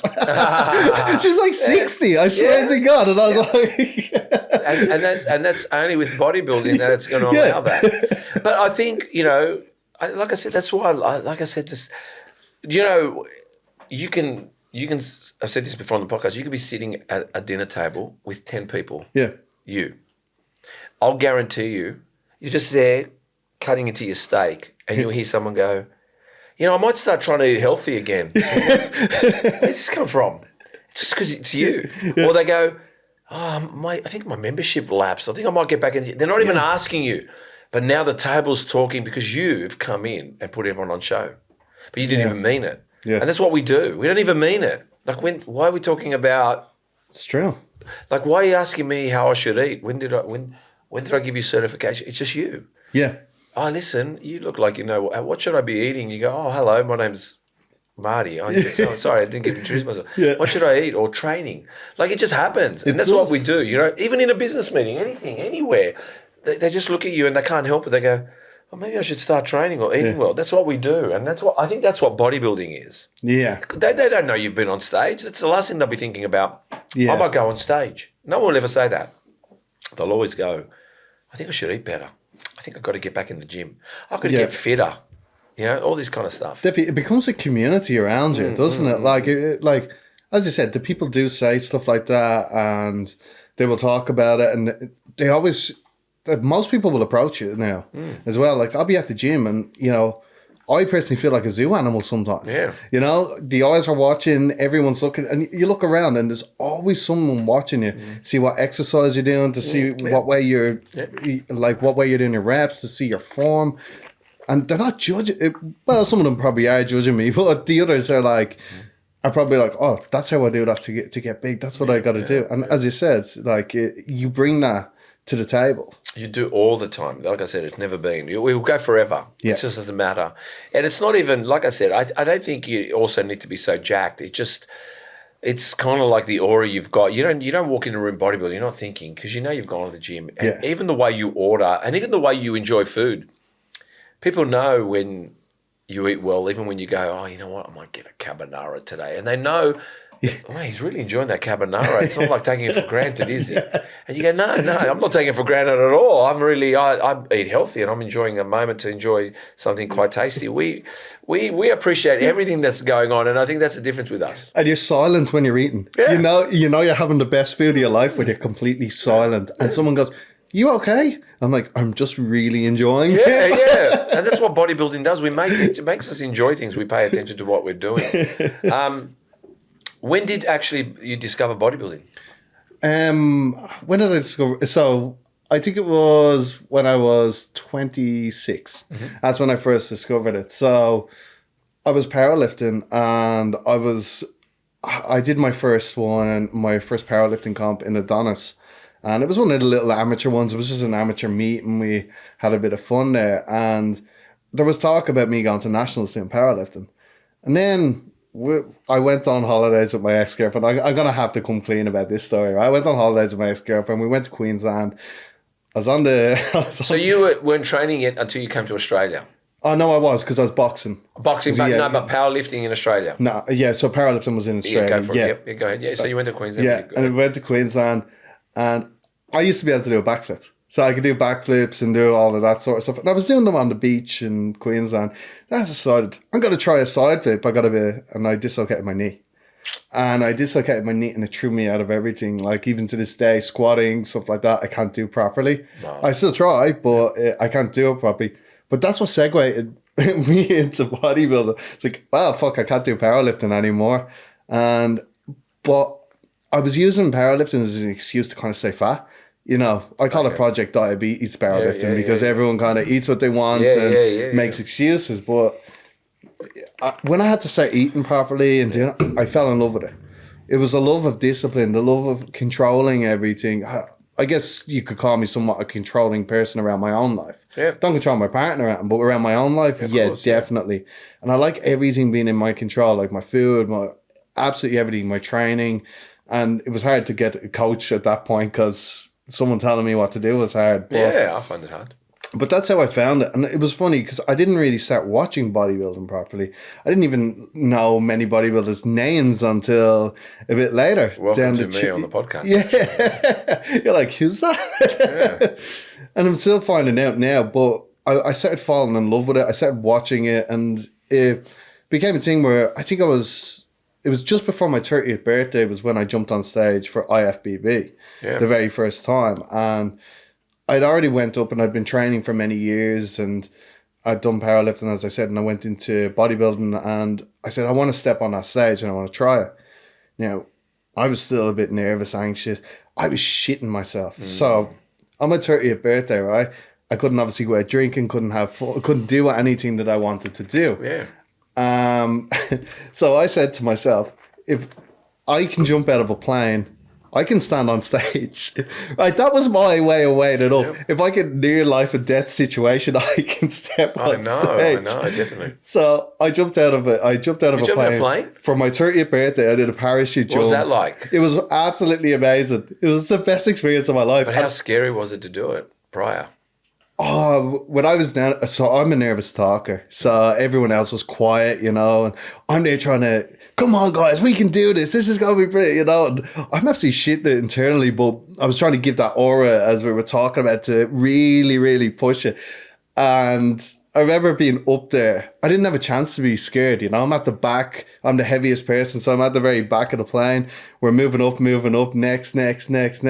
Just get to the door. And before I had a chance to say, wait, whatever, I'm out like this. Oh, wow. I was just falling. And before you know it, it's over.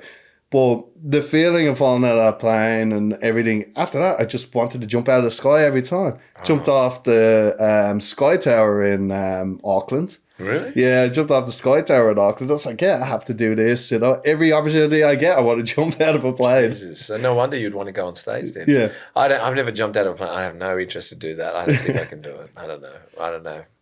I have no interest. So, all right. So, yeah, because you you mentioned that bodybuilding started to build your body, your mind, and your soul. Yeah. What does that mean? So it changed every aspect of my life. Like, because I was still doing some drugs when I came over here. Yeah, of course. You know, I was still doing a little bit, so I was still partying. But it wasn't as bad as what it was in Ireland, thankfully. Because, well, maybe because I didn't have suppliers. Yeah. Well. But it wasn't as bad. And, like, I was doing the odd bit of cocaine. And then once bodybuilding had started, it was, I don't want to touch this anymore. I don't want to go out with you people. I don't want to hang out with anyone that's against my goals or not going to be able to stand with me. Yeah. And there was one day I had enough. And I came over here with one of my best mates. His name is Kev. And we were walking on Coogee, you know, the Coogee walk, the coastal walk. And I turned around to him, and I swear this is exactly how the epiphany had happened. I just went, man, I've had enough. I'm broke. I'm in $10,000 a day, and I have absolutely no direction in life. And I went, something needs to change. And I said, I'm done drinking. I'm done all this sort of stuff. And that day, I stuck to my word. Now, still drink sometimes, but it's one or two.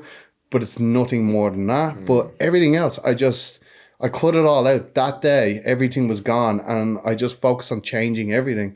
And it was all because of, you know, bodybuilding and training and doing everything.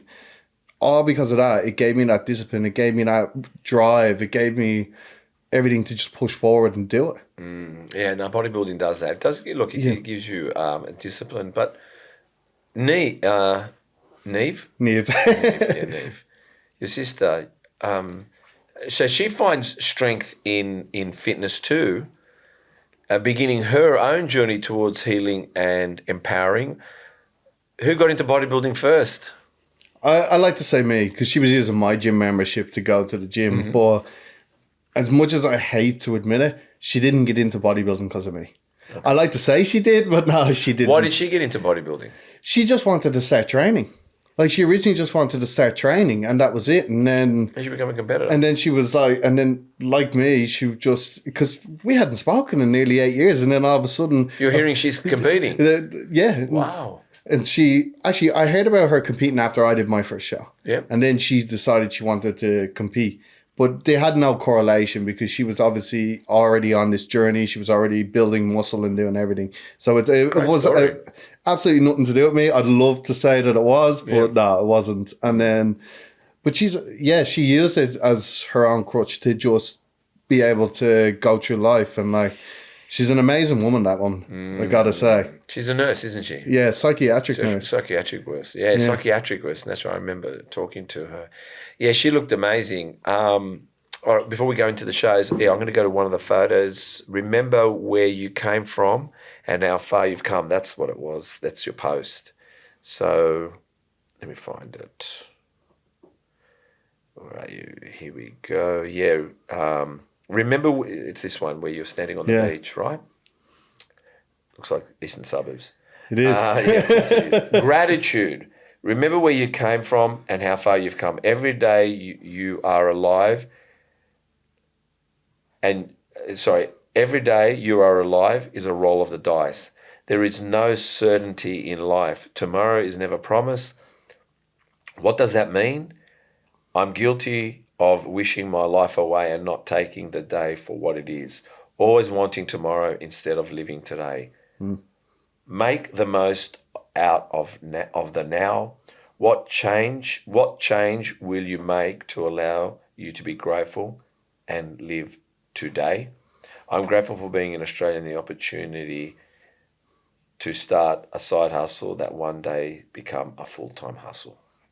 What does that post mean? So that was it was actually funny enough. That was when I started selling Herbalife years ago. Oh, yeah. Yeah, so I became one of the Herbalife, those places. Yeah. Network marketing, mate. They make you believe you can sell pieces of paper. I was one of them, but That's all right. You learn a lot from those places. 100%. Like, it's probably the reason I started doing coaching or doing other business stuff is because it made me realize I can do it. Yeah, no, they teach you stuff. Don't worry about that. But the post and the gratitude, it was obviously about my past, you know? It's about what I threw away back then, which ironically I wouldn't change a thing because it brought me to where I am today. Yeah. And I wouldn't be the person I am today.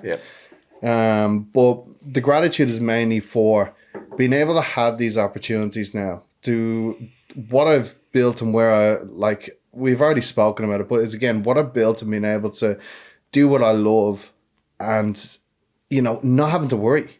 Yeah. Not having to worry about the next day, not having to worry about anything because I'm in such a good place right now. Whereas back then, I was throwing everything away and actually feeling like, there were times where I said I want to kill myself, Yeah. I don't feel like that now. I'm the happiest person I could be, Yeah. And it probably disgusts some people because I have spoken to people who are like, you're not happy. And I'm like, I am really happy. Yeah. On a day-to-day basis, sure, I have my low days. But I'm extremely happy. I'm extremely grateful. I live in one of the best countries and I'm a citizen now with a stupid accent. Yeah, true. Don't worry. I believe I talk really half Greek, half English.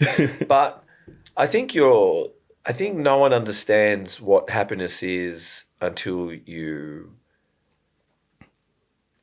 make it, break it, and you break it over and over again, and you feel sorry for yourself, but also you find yourself in some darkness. Yeah. And then you realize, firstly, how grateful you are to not be in darkness. Yeah. Just that alone. Food tastes better when you're not in darkness. Yeah. The sunshine feels better when you're not in darkness. It's true. So sometimes, people not believing you can be happy today. Unfortunately, we're creatures that don't appreciate things, but unfortunately when it's a little bit taken away or you've nearly lost it or you're in it and it's hostile, like I said, then you can, like I said, I'm sure, you've got many goals that you want to achieve. You're not done yet, but you're happy. And I think that's the bit you try to be present. And that is even hard to hold on to because tomorrow you might not be happy. Exactly. But today you're happy. Look, you can be positive. Yeah. You can be positive every single day, but it doesn't mean you're happy every single day, as you said. Yeah. And positivity, I find that dangerous. I find being positive every day is dangerous. It is dangerous. Because you're allowed to be angry. You're allowed to be everything. So good feeling. Stop pushing through and saying, it's fine, they're just in a bad mood or blah, blah, blah. It's like, no, tell them to fuck off. Yeah. You're allowed to do that. Just because you're a positive, happy person doesn't mean you can't show some negatives sometimes. Well, and to be honest, they don't think of you for a split second. You think they're really thinking about you at the time. And they've gone home to think about you. And because you're thinking about them, like you said, I think you said, taking up space in your mind. Yeah. Living rent-free. Living rent-free. Yeah. We're talking about that, weren't we? Yeah. Yeah, no, we don't want people, we don't want people to live in our minds rent-free. Yeah. And we don't really want them to have us in their lives rent-free. And it's a shame that it is. But you can't appreciate things unless you've, I think too, you got to level ground. Yeah. You just need to get to level ground. That's perfect. That's a perfect way of explaining it. It's that level ground where nothing bad's happening, nothing extremely good is happening, but you're still building. Yeah. So you're in that place where you're happy where you're going, and you're not looking back. Yeah. That's actually a perfect way of explaining it. Yeah. No, thank you, but it is perfect because I thought to myself, even when I said it, it's just level ground, and it's hard enough to stay level ground. Definitely. Let me tell you. Because the world around you changes. As It's I like said, a plane. It's just turbulence, but you just want, just want a level flying plane.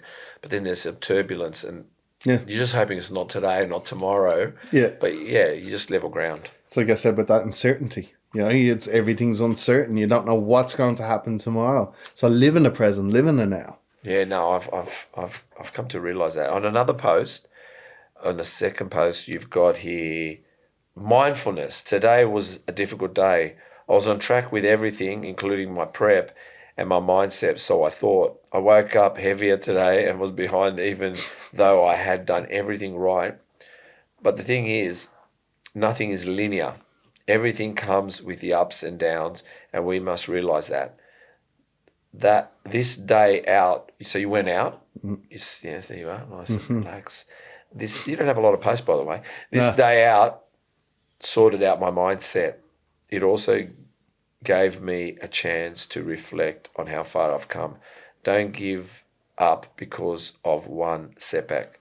Come back 10 times stronger. Yeah. So that was actually about the night before I think it was probably 2 nights before that, I had a binge. So that was coming up to my IFBB show, right? And it wasn't one bit. It wasn't like I had one bit of oats or something like that. It was literally a whole tub of peanut butter, loads of oats, everything. I ate to the point where I nearly puked. I was at that point to prep where I was starving. What got you there? What? Tell me about that. What happens when people crack? How do you crack? It's funny. How do you crack? Well, I know with myself. When I crack about one piece of food and give myself an allowance for something, I go, okay, but that didn't satisfy me. I need more. And then your brain continues to tell you that you need more. And probably coming from being a fat person years ago, that I had that mentality of I need to eat and I need to eat till I'm full. Does the fat guy still play in the shadows? Oh, yeah, definitely. Yeah, me too. Definitely. Fat guy is always there, isn't he? Like I'm constantly thinking of Krispy Kreme donuts. And we think quietly in the shadows, we think the fat guy presents himself to us for some reason all the time. Even though we can be muscular, you don't think the pendulum points always towards the fat guy, even though you're muscular. Yeah. But you've got to learn to kind of not fight it and go, well, the fat guy's coming along for the ride. And sometimes it's not a bad thing. Yeah, it's not. So, like, people consider it a bad thing. It's like, no, unless obviously you're prepping for a competition and have a binge like I did and eat 6 kilos of food in one sitting, Yeah. But it's being the fact, like, there's nothing wrong, as we said earlier, about going out and having a pizza with friends, having a carbonara, enjoying yourself. It's about controlling that. You know, got to control it. You don't do it every night of the week. You do it one night a week, and you make sure you enjoy it and make sure that it's You can't have you can't have carbonara, bolognese, basquiola like in one night. You kind of like realize this is like you don't have an you just you need to calm down as well and know what you're eating at the time. I hear you. So there you are, first IFBB show, Season B, 11th of October 2022. Let's go to the photos again. And I competed in bodybuilding for the very first time. Wow. Did you see it hadn't been in any other comps? No. All right. After a long prep, it was tough. I had my challenges. The prep didn't fully go to plan, but I gave it 100%. There was nothing more I could have done personally. I gave it all. Jumping on stage made me realise I wanted to pursue this or die trying, and I finally found my purpose. There were many that supported me, but the reason I took a breath from social media was because I was extremely emotional. And your mother from Ireland had watched it. Is that right? Yep, she did. For many years, I put her through hell, fight drug abuse and that. Though after watching me on stage, I could tell she was finally proud of the person I become. It's another reason I'm going to come back and win. And this was I took 3 years off after that show. as an off season. I completely just stuck to it, and every single day was thinking about my next bodybuilding show, which was going to be the NABA show. And it was after that, like, I remember my mom's on the phone and we were talking. She's just like, so proud of you. I was like, I'd never heard them words out of my mom's mouth before. You know what I mean? But I did one time, and it was after I was doing my end of the year exams and I was playing guitar. And I remember she said she was proud of me because I won the Music of the Year award and everything for playing guitar. But they were probably the only two times I remember she said she's proud of me. But it's not of her fault. It's of my fault. You know what I mean? Yeah. So you didn't give her a lot to be proud of. Exactly. I never gave her an opportunity to be proud of me, you know? It was a dirtbag. And so, go on. I was just going to say, and then stepping on stage, doing that and getting that opportunity to actually, even though in the Opens I came dead last, it was still a good opportunity for me to actually see what I needed to do and where I needed to go with it. And I wasn't ready to be on that stage. 2022 season B. Yeah. So that was season C at the time. Because remember, they brought out the third season. So they had A and B only, and then it became A, B, and C. Okay. So I did it it was just after September. It was October actually. Yeah. I'm just wondering if I was there. Because actually, we started... I think we started around that time, initially, our podcast. Yeah. Oh, wow. Yeah. We're, because when you think about it, 2022, 1 year's 2023, 1 year's 2024. But I was there. I think I was there. And I think, I recall you for some reason. Maybe because of the colour of your trunks. Because everyone was in different colours. You were in gold. Was that gold? Yeah. Oh, gold trunks. Pretty cool, man. Pretty cool. So what enticed you to compete in NABA? Was it what was, it was your first, what was your first comp like there? And how was the experience? Well, how was firstly IFBB first? Let's give them some credit. How was that first time? Look, as I have said a few things about IFBB before, but the venue, everything was absolutely amazing, you know, and I won't get into any bad because there is a lot of good to IFBB. They put it on a map and have an amazing base of athletes as well. And it's top level athletes there. And it was a good show. It was a great show. All the people behind stage were great, like the athletes and stuff like that. But it wasn't like, and I'll segue into NABA now. It wasn't like NABA where everyone was willing to help you. Yeah. Where everyone was willing to have a chat and be there and everyone wanted to. In the IFBB show, it seemed like they didn't want to be there. It's just another amateur competition. Yeah. Whereas in the NABA, everyone wanted to be there, you know, whereas, IFBB, they didn't.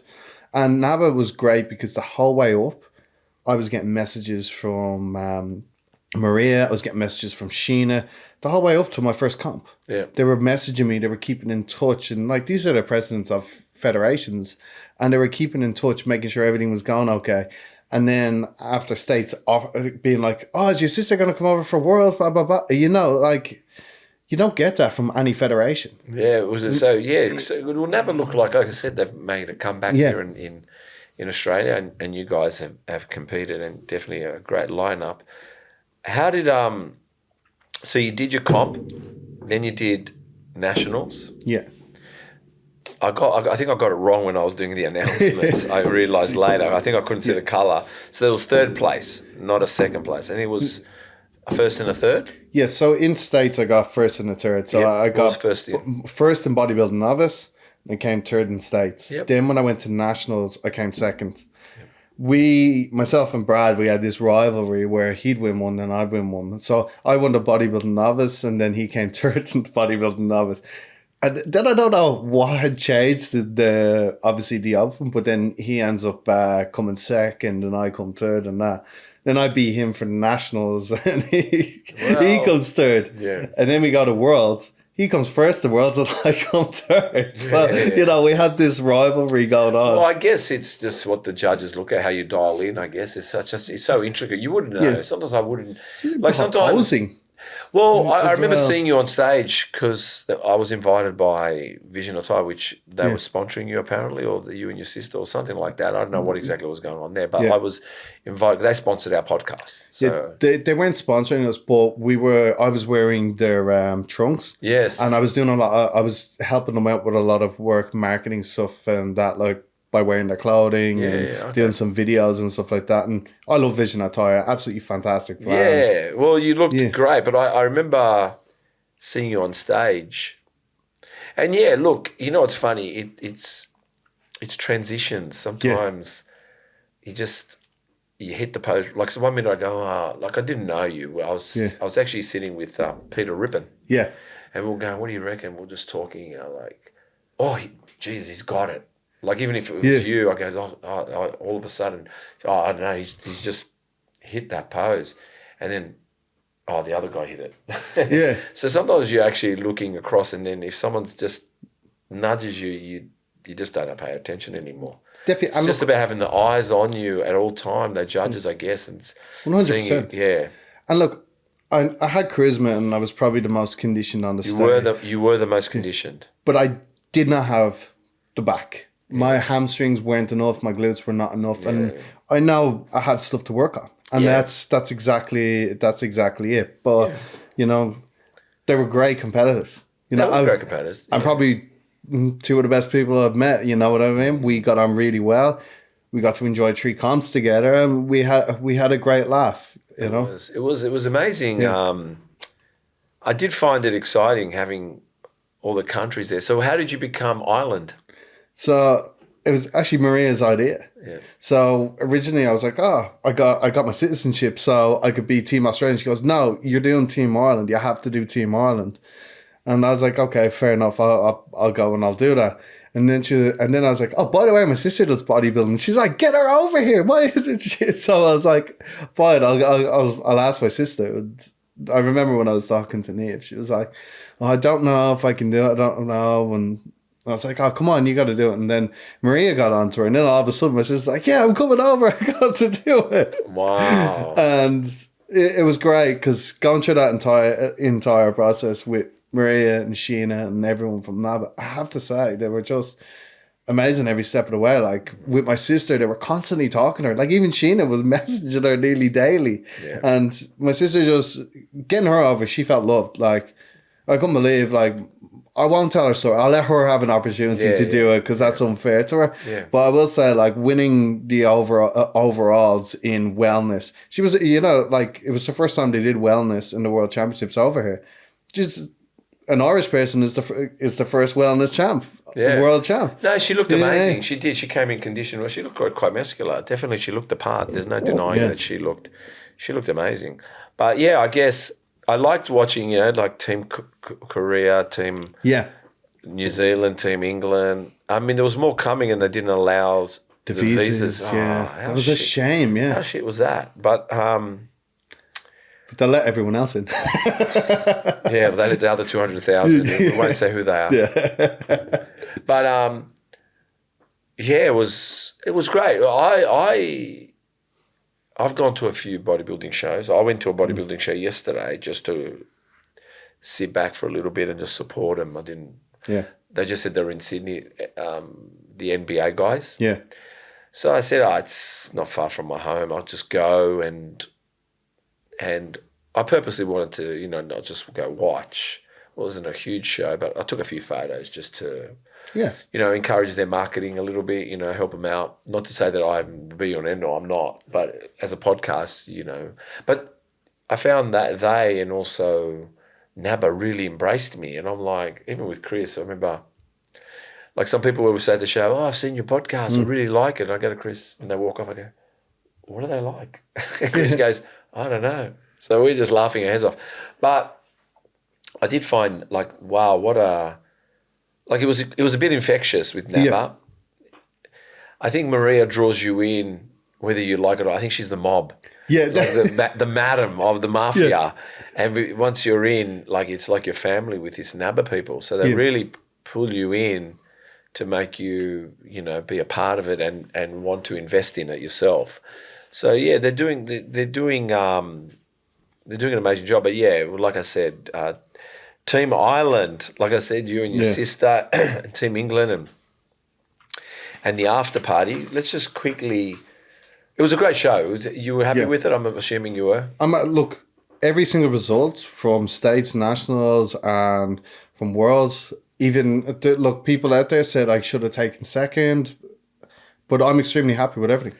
Look, I think they had some great judges, good judges there. They had. I liked how they had.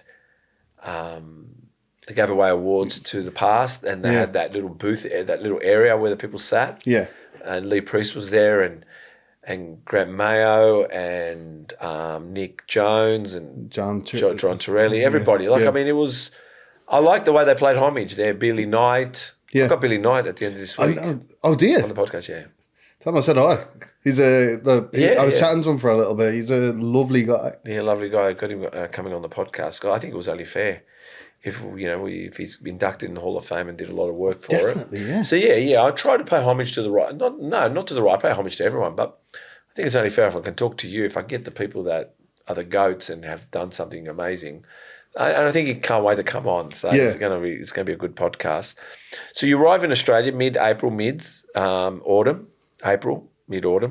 Yeah. What year was that? When did you arrive? Because you didn't 2017. 2017, okay. And you landed here, $5,000 and one suitcase. That was funny. It must be the same as with my dad. My dad came with $20 in one suitcase. $20 must have been worth a lot then, like 5,000. I can imagine, yeah. Yeah. And it was funny because I was meeting a friend over here, as I said. He was my best mate, and we ended up. He took me in, and then we ended up living together in a place in Bondi. Yeah, obviously Bondi. And I remember because he had just gotten his job, so we hadn't gotten paid, so we had no money left. So my pretty much my entire $5,000 went on bond and rent for the month until he got his first paycheck. Yeah. So we were flat broke, absolutely nothing. I was sleeping in a wet towel because I didn't have a blanket. Yeah. There was no covers on the bed or anything like that. He was actually a bit smarter because he had come a bit before me, so he had time to spend his money on blankets and stuff like that. But obviously, I didn't get any of that because I had to pay his bloody deposit and stuff. Now he paid me back every cent, and we still managed to eat and go out drinking every weekend. Well, then he's worth it. He's worth being a mate. Worth being a mate. Starting from, you got a job at Prime AV after interview, huge relief. Yeah. So AV? What's that? Audio visual for who? So I was working for Prime Audio Visual. Oh, Prime, yes. And I ended up. It was funny because I was panicking when I was about to come over. Yeah. Sending emails to everybody, and I'd probably sent. What were you doing in Ireland? Were you working in Ireland? Yeah, I was working for a company called Magpie AV. Okay. And this is how bloody small the world is, right? So my last boss from Prime AV, he worked for my boss in Ireland. Oh. Yeah. So he actually went over because his wife is Irish as well. And they came over to Dublin, and he ended up working for my last boss. So when I told him that, he was like, oh, once you come over, we'll have an interview. I had an interview, got the job. All because of that small connection and how small the world is like. It is about connections. Yeah. So, no blankets, hardship, what you spoke about. You bought your first car. It was a 1999 Toyota Corolla. Tell us about your car. Oh, and there was your drive. Look at this. It's funny. It was cut your commute from an hour and a half to 15 minutes from Bondi to Alexandria. It did. Oh, it was great. I remember going to see that car. Yeah. And you're in Bondi, right? I'd expect to be buying a car off an Aussie person, but no, it was a bloody Irish person. Irish person? Yes. Yeah, because he's leaving the country, possibly. He was leaving the country with his missus, right? And he wanted me to pay $2,800 at the time when I was going to buy the car. And I was like, no, $2,300. He's like, I can't do it for that, mate. And I was like, well, look, then I don't want it. And he goes, 24. I was like, oh, it's a hard bargain, but sure, 24. Right? You won't believe it. There was 125,000 on the clock, kilometers. That's all. That car lasted me 5 years Ah, with no issues whatsoever. Toyotas, mate, they run on oily They do. rags. Yes, they're amazing. But you still kind of went and partied, the Coogee life, far out. I mean, when you go to the eastern suburbs, honestly, sometimes I feel like, is it really Australia? Are we in Australia here? County Coogee. Coogee is like Irish heaven, mate. It's like non-stop. I remember, I'll tell you a funny story. It just came to me. Yeah.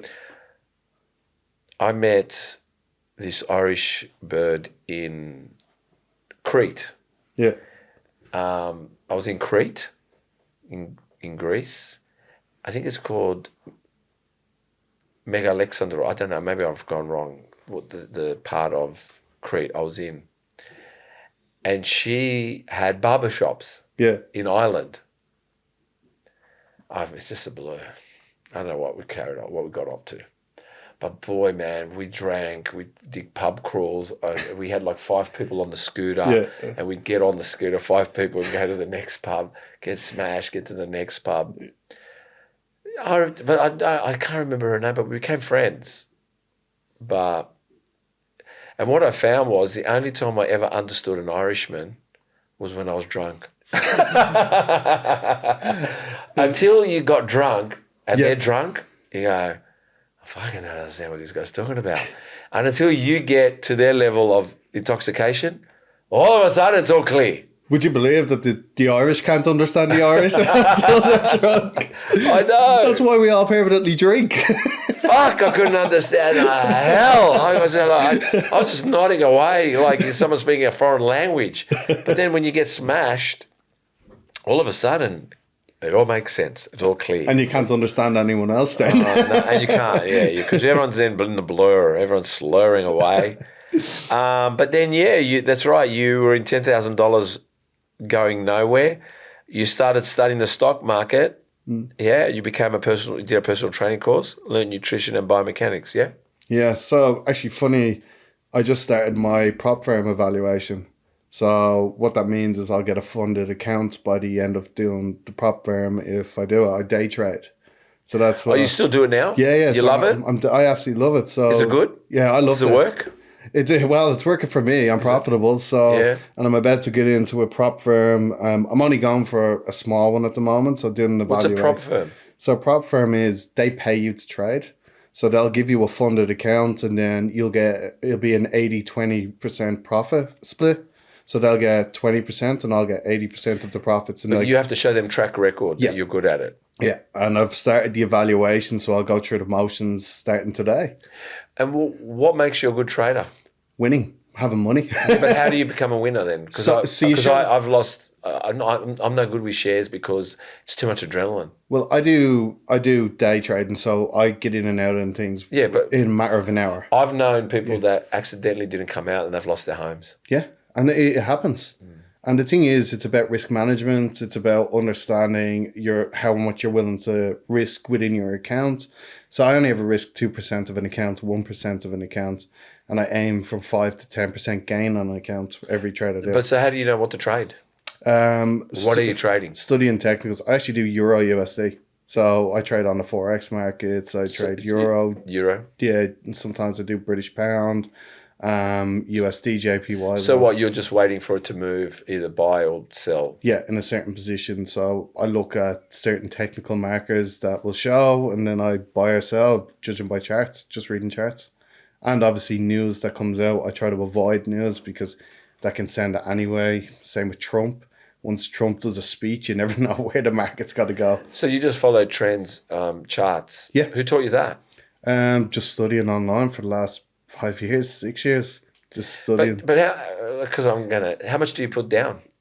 I've only $400 in the account, and that's all I put down. And and you work $400, and I get back and forth. I just go back and forth, like doing that with smaller lot sizes. I was literally just doing it all the way up till I became extremely profitable week by week by week by week with very little drawdown, so that I could do this prop firm exam. That's all I've been doing. Absolutely So no. it's not about just thousands and thousands, tens of thousands, is it? I have money. I have money in investments, shares. I have yeah, money yeah. in. I have over $10,000 in shares. I've made over $10,000 in crypto and stuff like that. I have money floating everywhere Yeah. with doing that sort of stuff. But the main thing I do want to do is day trading, and that's where I'm kind of trying to in out trades quickly. Like 6 hours a week work can make you $2 to $200,000. You know, there's a But wide when you range. say 6 hours, you're talking about an hour a day or a couple of hours a day, or what do you? Or, Yeah, a couple of hours a day. Wow. So that's it. That's it. Like 2 hours a day. I had a family member who was very good at that until he lost his whole house. Yeah, well. He forgot. He thought he pulled out. He didn't know he did. Oh no. So he thought he closed. Yeah. And he woke up in the morning and realized he hadn't. Oh wow. And he was training tens, if not hundreds of thousands, because he was that good. That was his thing, right? And lost his marriage, lost everything, lost his house. Fuck. Like literally, the house was worth about $1 million, and it was just gone. He couldn't recover. He went back in to try to save it. Yeah. Got worse. It got worse because then his mindset had changed to Because of the desperation. emotions, The emotions, and then I feel sorry for him. But he's a positive guy though. He's a very happy guy. His name's Bill. If you're listening, Bill, but he's not. But if he is, you face uncertainty again when COVID hit. Your company paid half. Or my company only paid half my wages, even though the government offered me no support. Fell back into drinking, poor habits, and lost direction. Yeah. Thankfully, I couldn't afford cocaine when I was in COVID. Thank God. So, no cocaine's mentioned here. Yeah. So I fell into just drinking. Every night I was drinking. I'd buy a case of beer, and How bad is that? yeah, and you've nothing to do. Like you're sitting at home, nothing to do. I was having weekly catch-ups with my boss. We were doing Zoom calls with the work crew, and that was it. So this is the thing why when bodybuilding becomes the long game, even for me during COVID, I didn't worry about the gym. I was just enjoying eating healthy throughout the whole time. Yeah. I didn't turn to alcohol, but I turned, like I said, I guess I was watching Netflix and having chicken and rice. Yeah. It was great. And I got some weights for home. I never powerlifted, I was powerlifting, but I just got me to double down eating healthy. I really didn't look at it any other way other than going to the gym. That's what I'm saying. It needs to become part of your DNA. I guess it's that addiction mindset that I had. Yeah. You know, I had that addiction. Well, you weren't long enough in the game anyway for bodybuilding. That's also true. And like and I'm not trying to say like when people say if you bank on competing, then you're not bodybuilding yet. Yeah. You're not there yet. You have not surrendered to it. If the comps only make you surrender, then you're going to have an addictive personality. But if you love bodybuilding and love that mirror, and love how you feel in your clothes, and you don't need the stage, you just want to eat chicken and rice, and you want to train, that's home. That's I agree with you. Yeah. When you get to that point, you'll do it for decades. Like I mean, like even now, I had got to 104 kilos. I was 90 kilos ripped at 50, 51, and at 52. Yeah. That's when, like I said, it was all about just chemical, like antidepressants. This is the wrong doctors, wrong everything. But the great thing is, like at the moment, I think I'm 86, and I eat 5 meals a day. Yeah. I got my Tupperware all packed. I have my amino acids. I got my protein shakes. I told you I did the gear at 49. Would I do the gear again? Yeah, but I'm not doing it yet because I'm going to dial in as natural as I can. And then when I jump on it, I'm going to do better than I did the last time. But like I said to you, but not even, and I'm not even talking about stage. I'm just talking about life in general. Yeah. That's my stage. Once you get to that point, then you can let go of addictions. I will say this. The one thing I got to say is, and I'm not advocating for steroid use or anything like that, but it was still one of the best decisions I ever made. Yeah. You know? Tell me about it. So I'm not going to dob in the friends that I did it with starting off. But what I will say is one of the funniest experience and funniest memories I have was when we first started. Yeah, it's hilarious. And both of us, I'd drawn it out of the test file, two small little insulin needles and holding them out like this, right? And I was like, I'll do you if you do me. And we're just there. And I remember being in the bathroom and like and I was like, you done it? And he's like, I can't push it because we had the wrong needles and everything. So we're there trying with the needles. Finally managed to do it, and and I'm like, do you feel that? No. Do you feel that? But it does give you an ego. It does, yeah. It does. You grow just by you think you've done something. It's kind of like, what's it called? The placebo effect. Yeah. It gives you that placebo effect, which is okay. I remember when I first did it, and I was like, even the guy that said to me, he goes, Steve, do you know what you're doing here? I said, his name was Joe. I said, Jay, just do it, man. Because I was at his apartment. He goes, you ready to start? I said, well, he goes, when are you ready to start? I said, now. Yeah. He goes, right now? Yeah. He goes, all right, I'll do your first one. He goes, do you know how to inject yourself? I went, show me. Yeah. And I was doing it by myself. I had no coach, no friends, no one. I've got it all written on my phone. I just kept asking information, writing it down. Oh, I backfired a million times. Oh my God, got it wrong. Squirt everywhere. Yeah. Oh, that's expensive stuff. Geez, guys, I've got to do it again. You know what I mean? Like all this stuff. It's interesting. But ever have the needle, like you finally put on you take off the draw needle, put on the injection one, you inject it, and then the whole thing just squirts out of the bottom, and you're still left with a needle stuck in Yeah. What's going on? Yeah, I know. Yeah, it's just like hilarious stuff. Yeah. You know what I'm trying to say? And like, you got visitors over and you go, look, I just got to come back for a second. Go to the bed for me. it's actually funny, when my mother came over to Australia, I went, I'm just gonna let you know there's gonna be steroids in the house, and it is what it is. So it's like, if you don't like it, tough. The funniest was my kids, my dad, my son, because he's 19. Think about it. He's 19. Well, we're 2025, so he's 19. Yeah. So I did it in 2019. So we're talking about 6 years ago. Yeah. So he's 13. Even my daughter, and one day he goes to me, a couple of years ago, he goes, have you ever taken steroids? I went, and we have this rule, we just don't lie. Yeah. I said, Jan, couldn't you have asked me like this maybe 5 years ago? Like, why do you ask me now? Goes, what do you mean? I said, well, yes, I've taken steroids, 5 years ago, if you asked me, I would have said no. But now you ask me.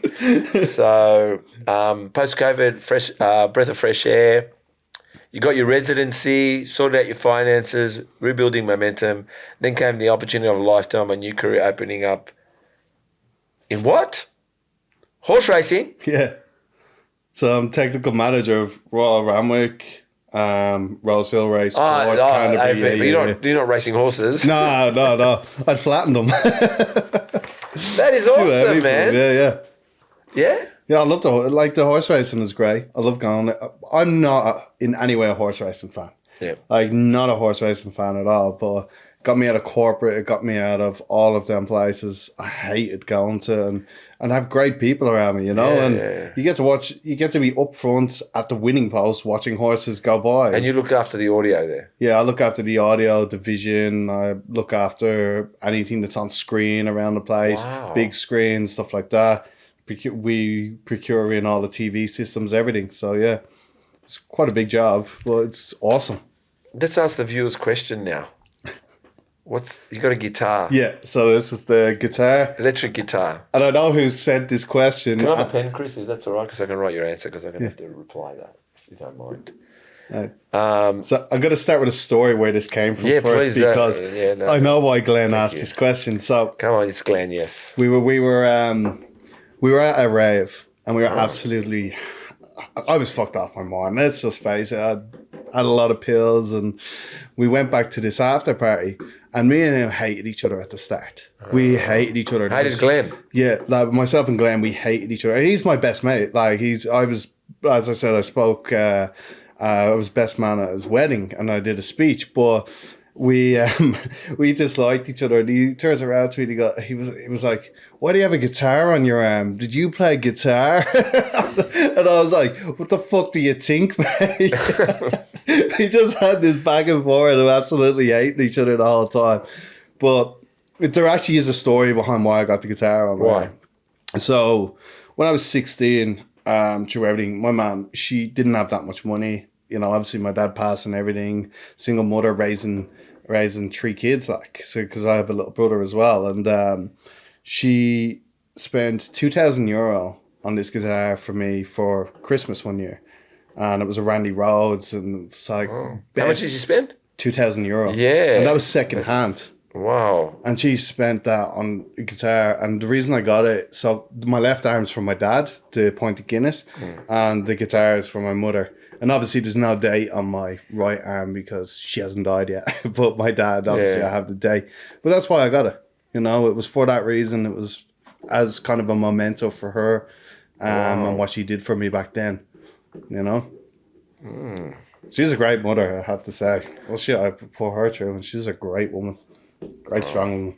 Wow. She sounded. That's all right. Well, that's interesting. All right, cool. Thank you for sharing that. Yeah. That's very cool. Yeah, $2,000. I know. What was the type of guitar? Was it? It was a Randy Rhodes Flying V. And that was €2,000, not dollars. So that's $4,000, I'd imagine, yeah. Were you good at riffs? I was great. I won Music of the Year award in school and everything. I was a great guitarist back then. My nephew, I had a guitar. Yeah. I never learned really how to play it. I bought one because a few people around me play guitar. There's a guy called Chris Kamzelis. I don't know if you've heard of Chris Kamzelis. No, his name's familiar, actually. Yeah. He's he toured around Europe with Russell Crowe's band. Oh, right, yeah. I think I could be wrong, but he's also played guitar for Prince when he's come to Australia. He did Australian Idol. Yeah. He did The Voice. He was part of the band. So he's a well-known guy in the guitar world.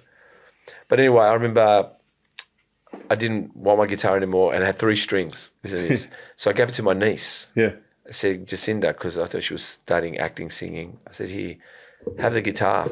Yeah. And her brother Marcus grabbed it. She didn't do anything with it. He saw it. Yeah. He learned to play it with 3 strings. Oh, wow. Right? He learned to play it with 3 strings. Then he got it all stringed to the point where then he wanted to learn riffing. And then even his teacher said, I can't teach you anymore. You've gone beyond me. And he was just this amazing guitarist, but it all started with a 3-string guitar. Isn't that incredible? Yeah. It's kind of like the way Jimi Hendrix had he had a right-handed guitar and he was left-handed. That's right. And he used to flip it upside down. Yeah. That's an incredible story. Yeah, 3 strings. 3 strings. Just wanted to learn how to play, and then he strung it, kept going with it, and then he bought himself a really good guitar and know everything he did. But then he had learning to riff. Like, we just became that good. The guy even said, like, I can't teach you anymore. Well, it's funny because the only reason I learned guitar, right? My dad had bought me one. He had bought me an acoustic when I was like 8, 9, and I broke all the strings. I did not care about it. Did not try play. It was only because he died that I picked it up because he always wanted me to learn guitar, like his brother. Brother was a phenomenal guitarist. Really? Yeah, absolutely phenomenal. He even played with U2. Wow. Yeah, but not when U2 were famous. He actually was playing as a cover band and U2 were supporting him. No. Yeah. Wow, that is awesome, man. Back in the day. I'm just saying your sister went exceptionally well. Oh, you told me what she came. Yeah. She won it overall, didn't she? Yeah, she won the overall in wellness. Wellness, wow. Fortune Fitness now. Yeah. You launched your own brand, you're coaching now, started in October 2022. So is that also happening now? You're a coach as well? So you've got the AV thing and you've got coaching as well? Yeah. Tell us about that. So the coaching is, I love doing it as a side project, as a hobby. It's nothing I don't know yet, but it's something I don't want to kind of take too far. Yeah. Because I like putting my work into athletes that join me. Yep. You know, I don't want to have so much noise around me that I have to, anyone who joins me loses that personal feeling towards it.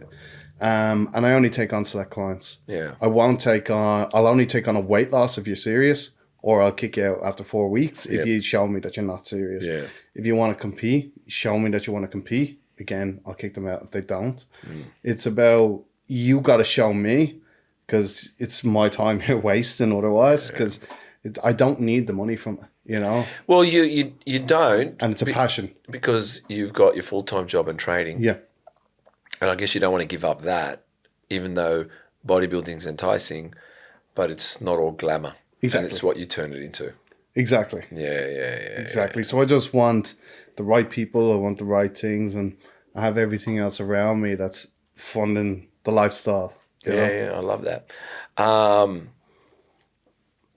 And actually, I will say something else about Fortune Fitness as the coach. And my main goal is to actually get addicts eventually down the line. Oh. Like I want to open up a gym in the future. I want to get that opportunity to open up a gym and to support addicts and people who have drug problems and stuff like that, and get them in to a place where they can, because most addicts have never even been into a gym.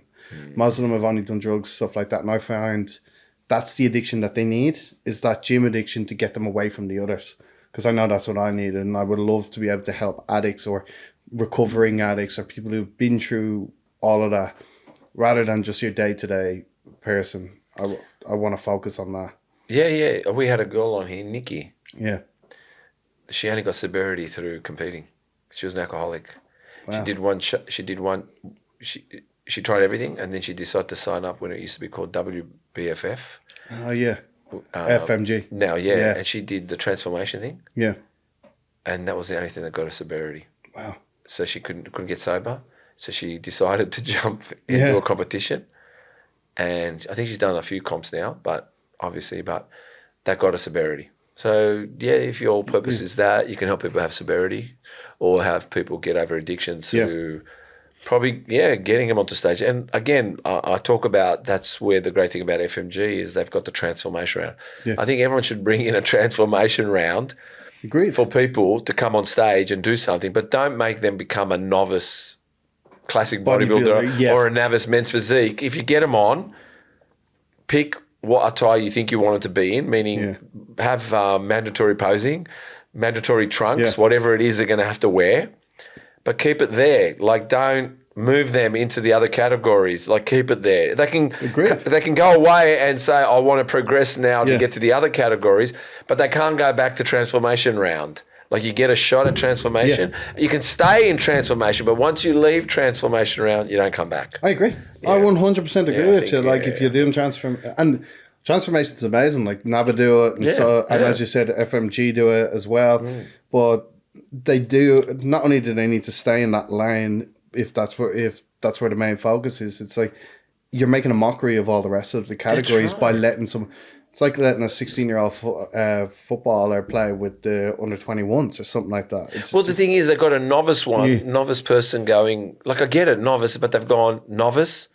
So you're winning, I guess, first time, and then you're novice, not novice. Then you're opens.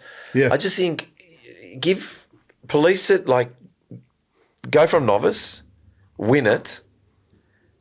Have open novice of whatever it is of everyone together, but don't push him into the next. Let everyone's.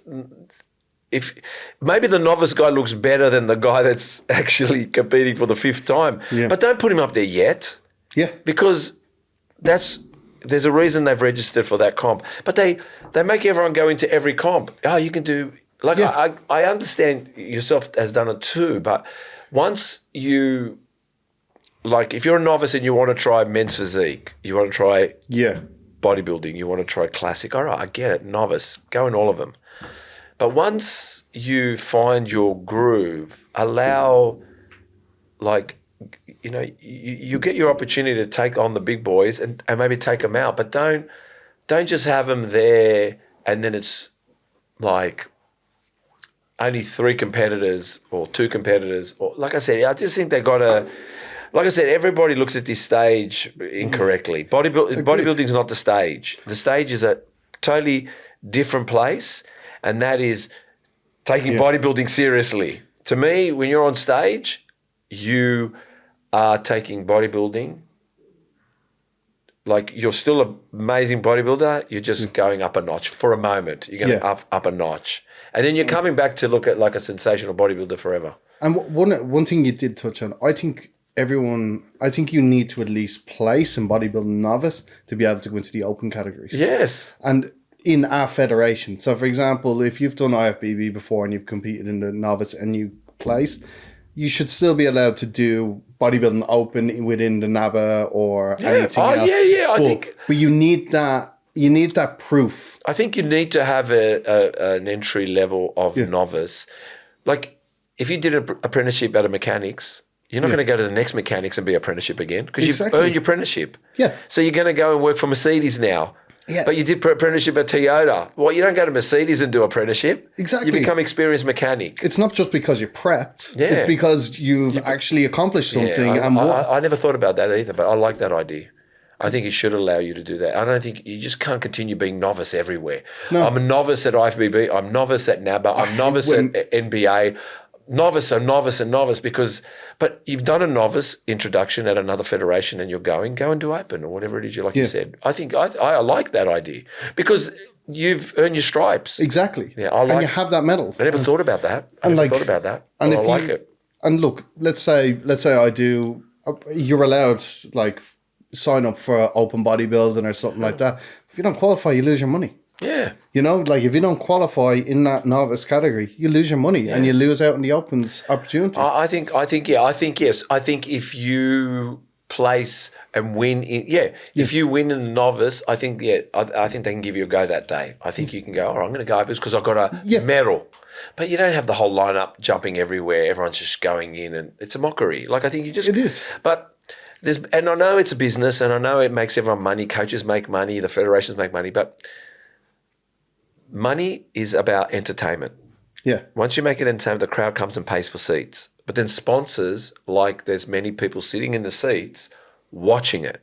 It's all about who sits in the seats. Sponsors don't care about the athlete. Exactly. The sponsors are thinking you've got 1,000 people in the auditorium watching the sponsors and watching the event. But if you've only got people, mums and dads, and everyone starts leaving once the comp's gone, so you've got to turn it into like a stage show. Yeah. It's got to be a stage show like a Les Mis. Like I paid $50 and I'm going to watch all the events and I want to see the posing. I want to see that. But once you look at it and you go, I don't know, this doesn't look like bodybuilding. Like I said, there's a way to do it and it's about people buying a ticket. You've already got the registration from the players, from the athletes. I get it. Yeah. All right, that's something. But don't bank on that. Don't take their money. Make them work with you with the money they paid.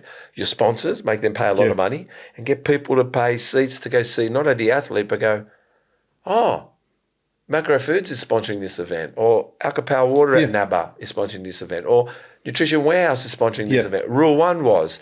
Like does that make sense? So you know what you're seeing at the event. You walk away knowing that. But once you're trying to take the money from the athlete and he goes in all the divisions and just go, it becomes a mockery. It does. It's not a good business decision. And it's like, you see it all the time. And I'm not talking badly about any of the women's categories. They're absolutely amazing, most of the women that are up there. But you see it in the women's category a lot. And they always leave, in IFBB, every IFBB show I've went to, you go to the guys and then everybody leaves for the girls because it's the same girls, rinse and repeat for every single category going. I initially didn't even know what they were. When they come out again, I go, what did she come out this time for? Exactly. I didn't even know. And it's rinse and repeat. And it's the same. Look, the bodybuilders did it too, and the males as well. Crazy, obviously, there were some different bodybuilders in the opens because not all of them were in the novice. But it's just rinse and repeat.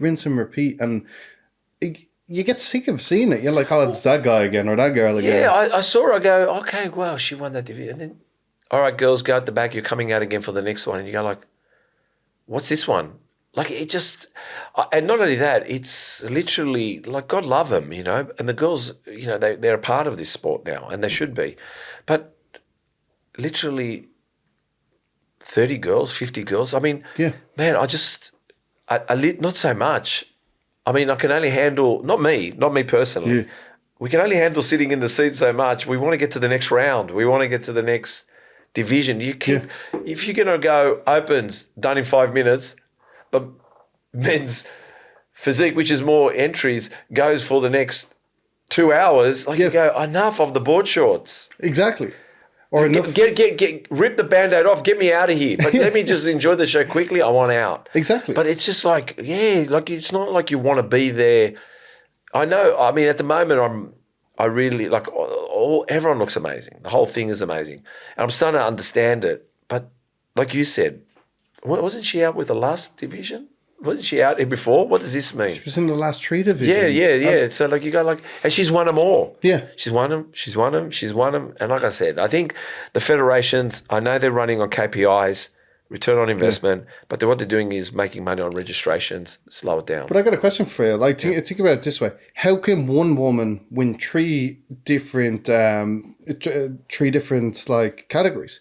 When categories are meant to be different. So is that telling me that all of them 3 categories are the same criteria or different? Like, mate, I'm just as confused as you. Yeah. I mean, the only one I can really see at the moment, to me, is wellness. I get it. yeah, Right? And I can see open a bit, but everything else is skewered. Like it's really, like I don't know, but even girls going into wellness that are from bikini, like it just, there's a lot of bouncing around. I don't know. Like I said, look, someone has to say it. Federations are making money off people's registrations. That's not a good thing. yeah, That's taking people's money and putting on a poor show. yeah, You should be focused on sponsors and bums on seats. yeah, That's it. Let the athlete entertain, but you got to police it for us. Police it for the sponsor, police it for me, not make all this money on registrations. It doesn't work that way. You can't, what do you want, wellness? Well, you're not doing bikini. But you want to do, novice, okay, we're going to let you do all these little novice things. But after that point, you're not going to progress if you haven't won that division. exactly. Yeah, I agree. No, look, I said to you, but it's because of the elephant in the room is registrations, mate. It is, and you need the athletes to put on a show, and if there's not enough athletes, like think about like for. But still, you can't take like it works once, twice, 3 times. It's going to die.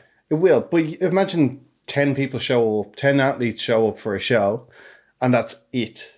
No, but what I'm getting is I know, but like I said to you, Like I agree with you. no, there's a way to do it, There is. and everyone knows it.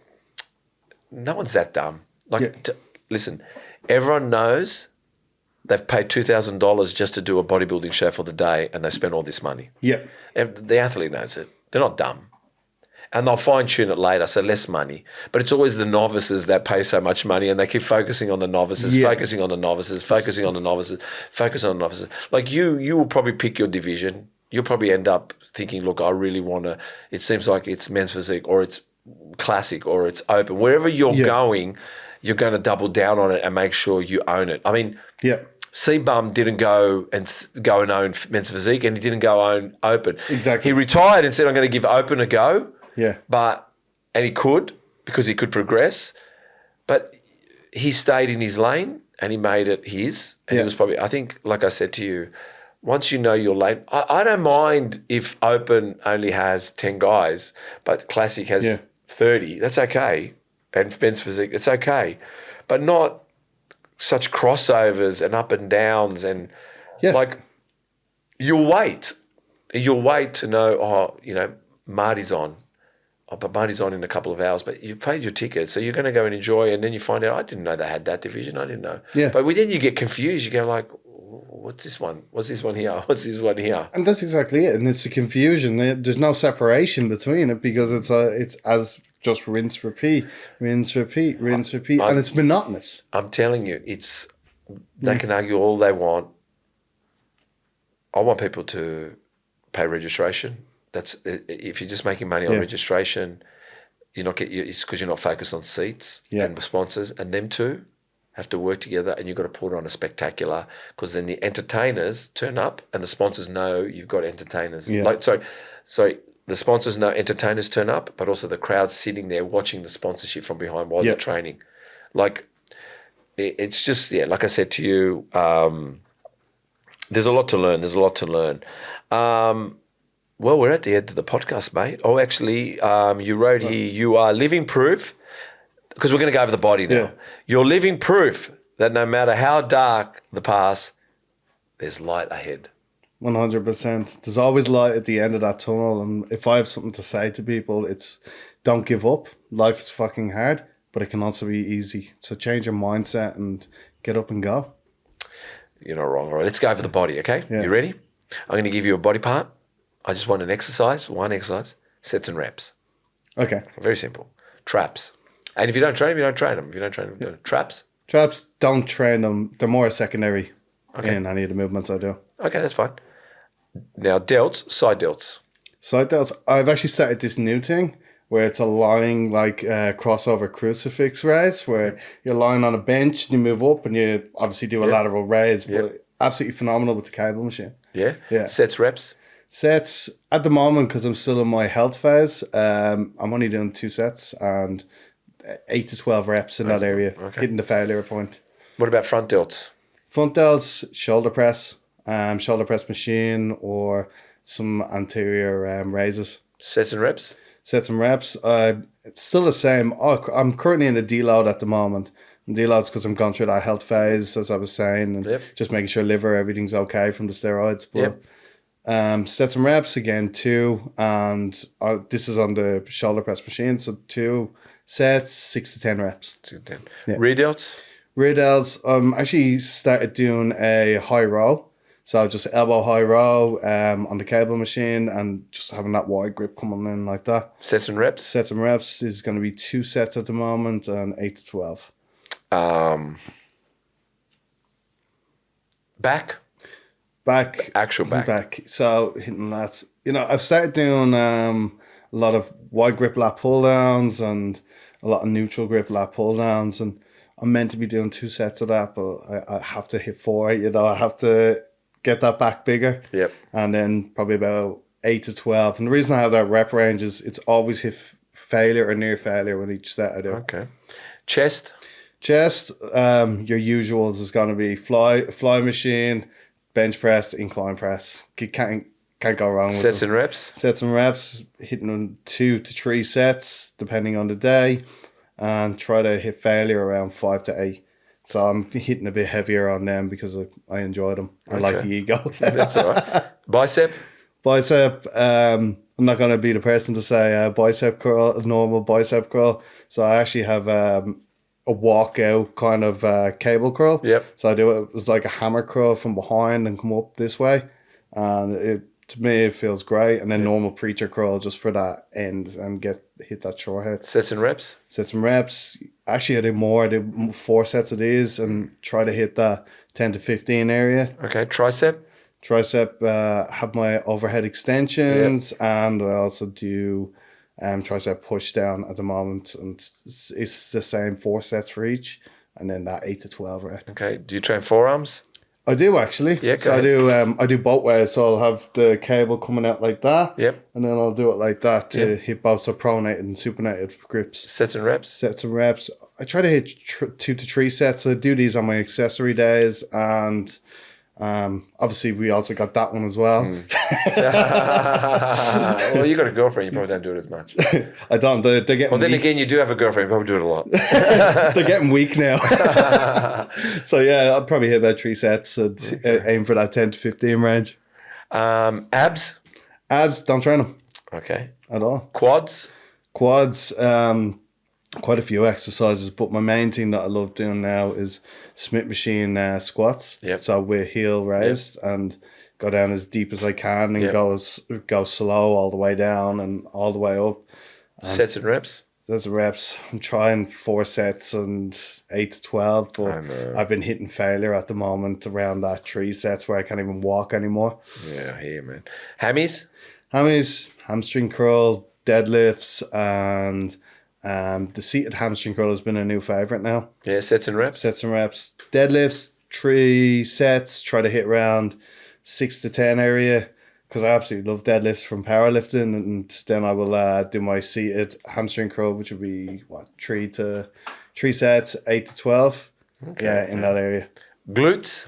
Glutes. I do a lot of glutes now because they were so shit on stage. Yeah. So I do the hip thrust machine. I do abduction as well. Hip thrust machine is 4 sets, and I'm hitting that 5 to 8 rep range, and with the and then with also deadlifts as well, as I said with that.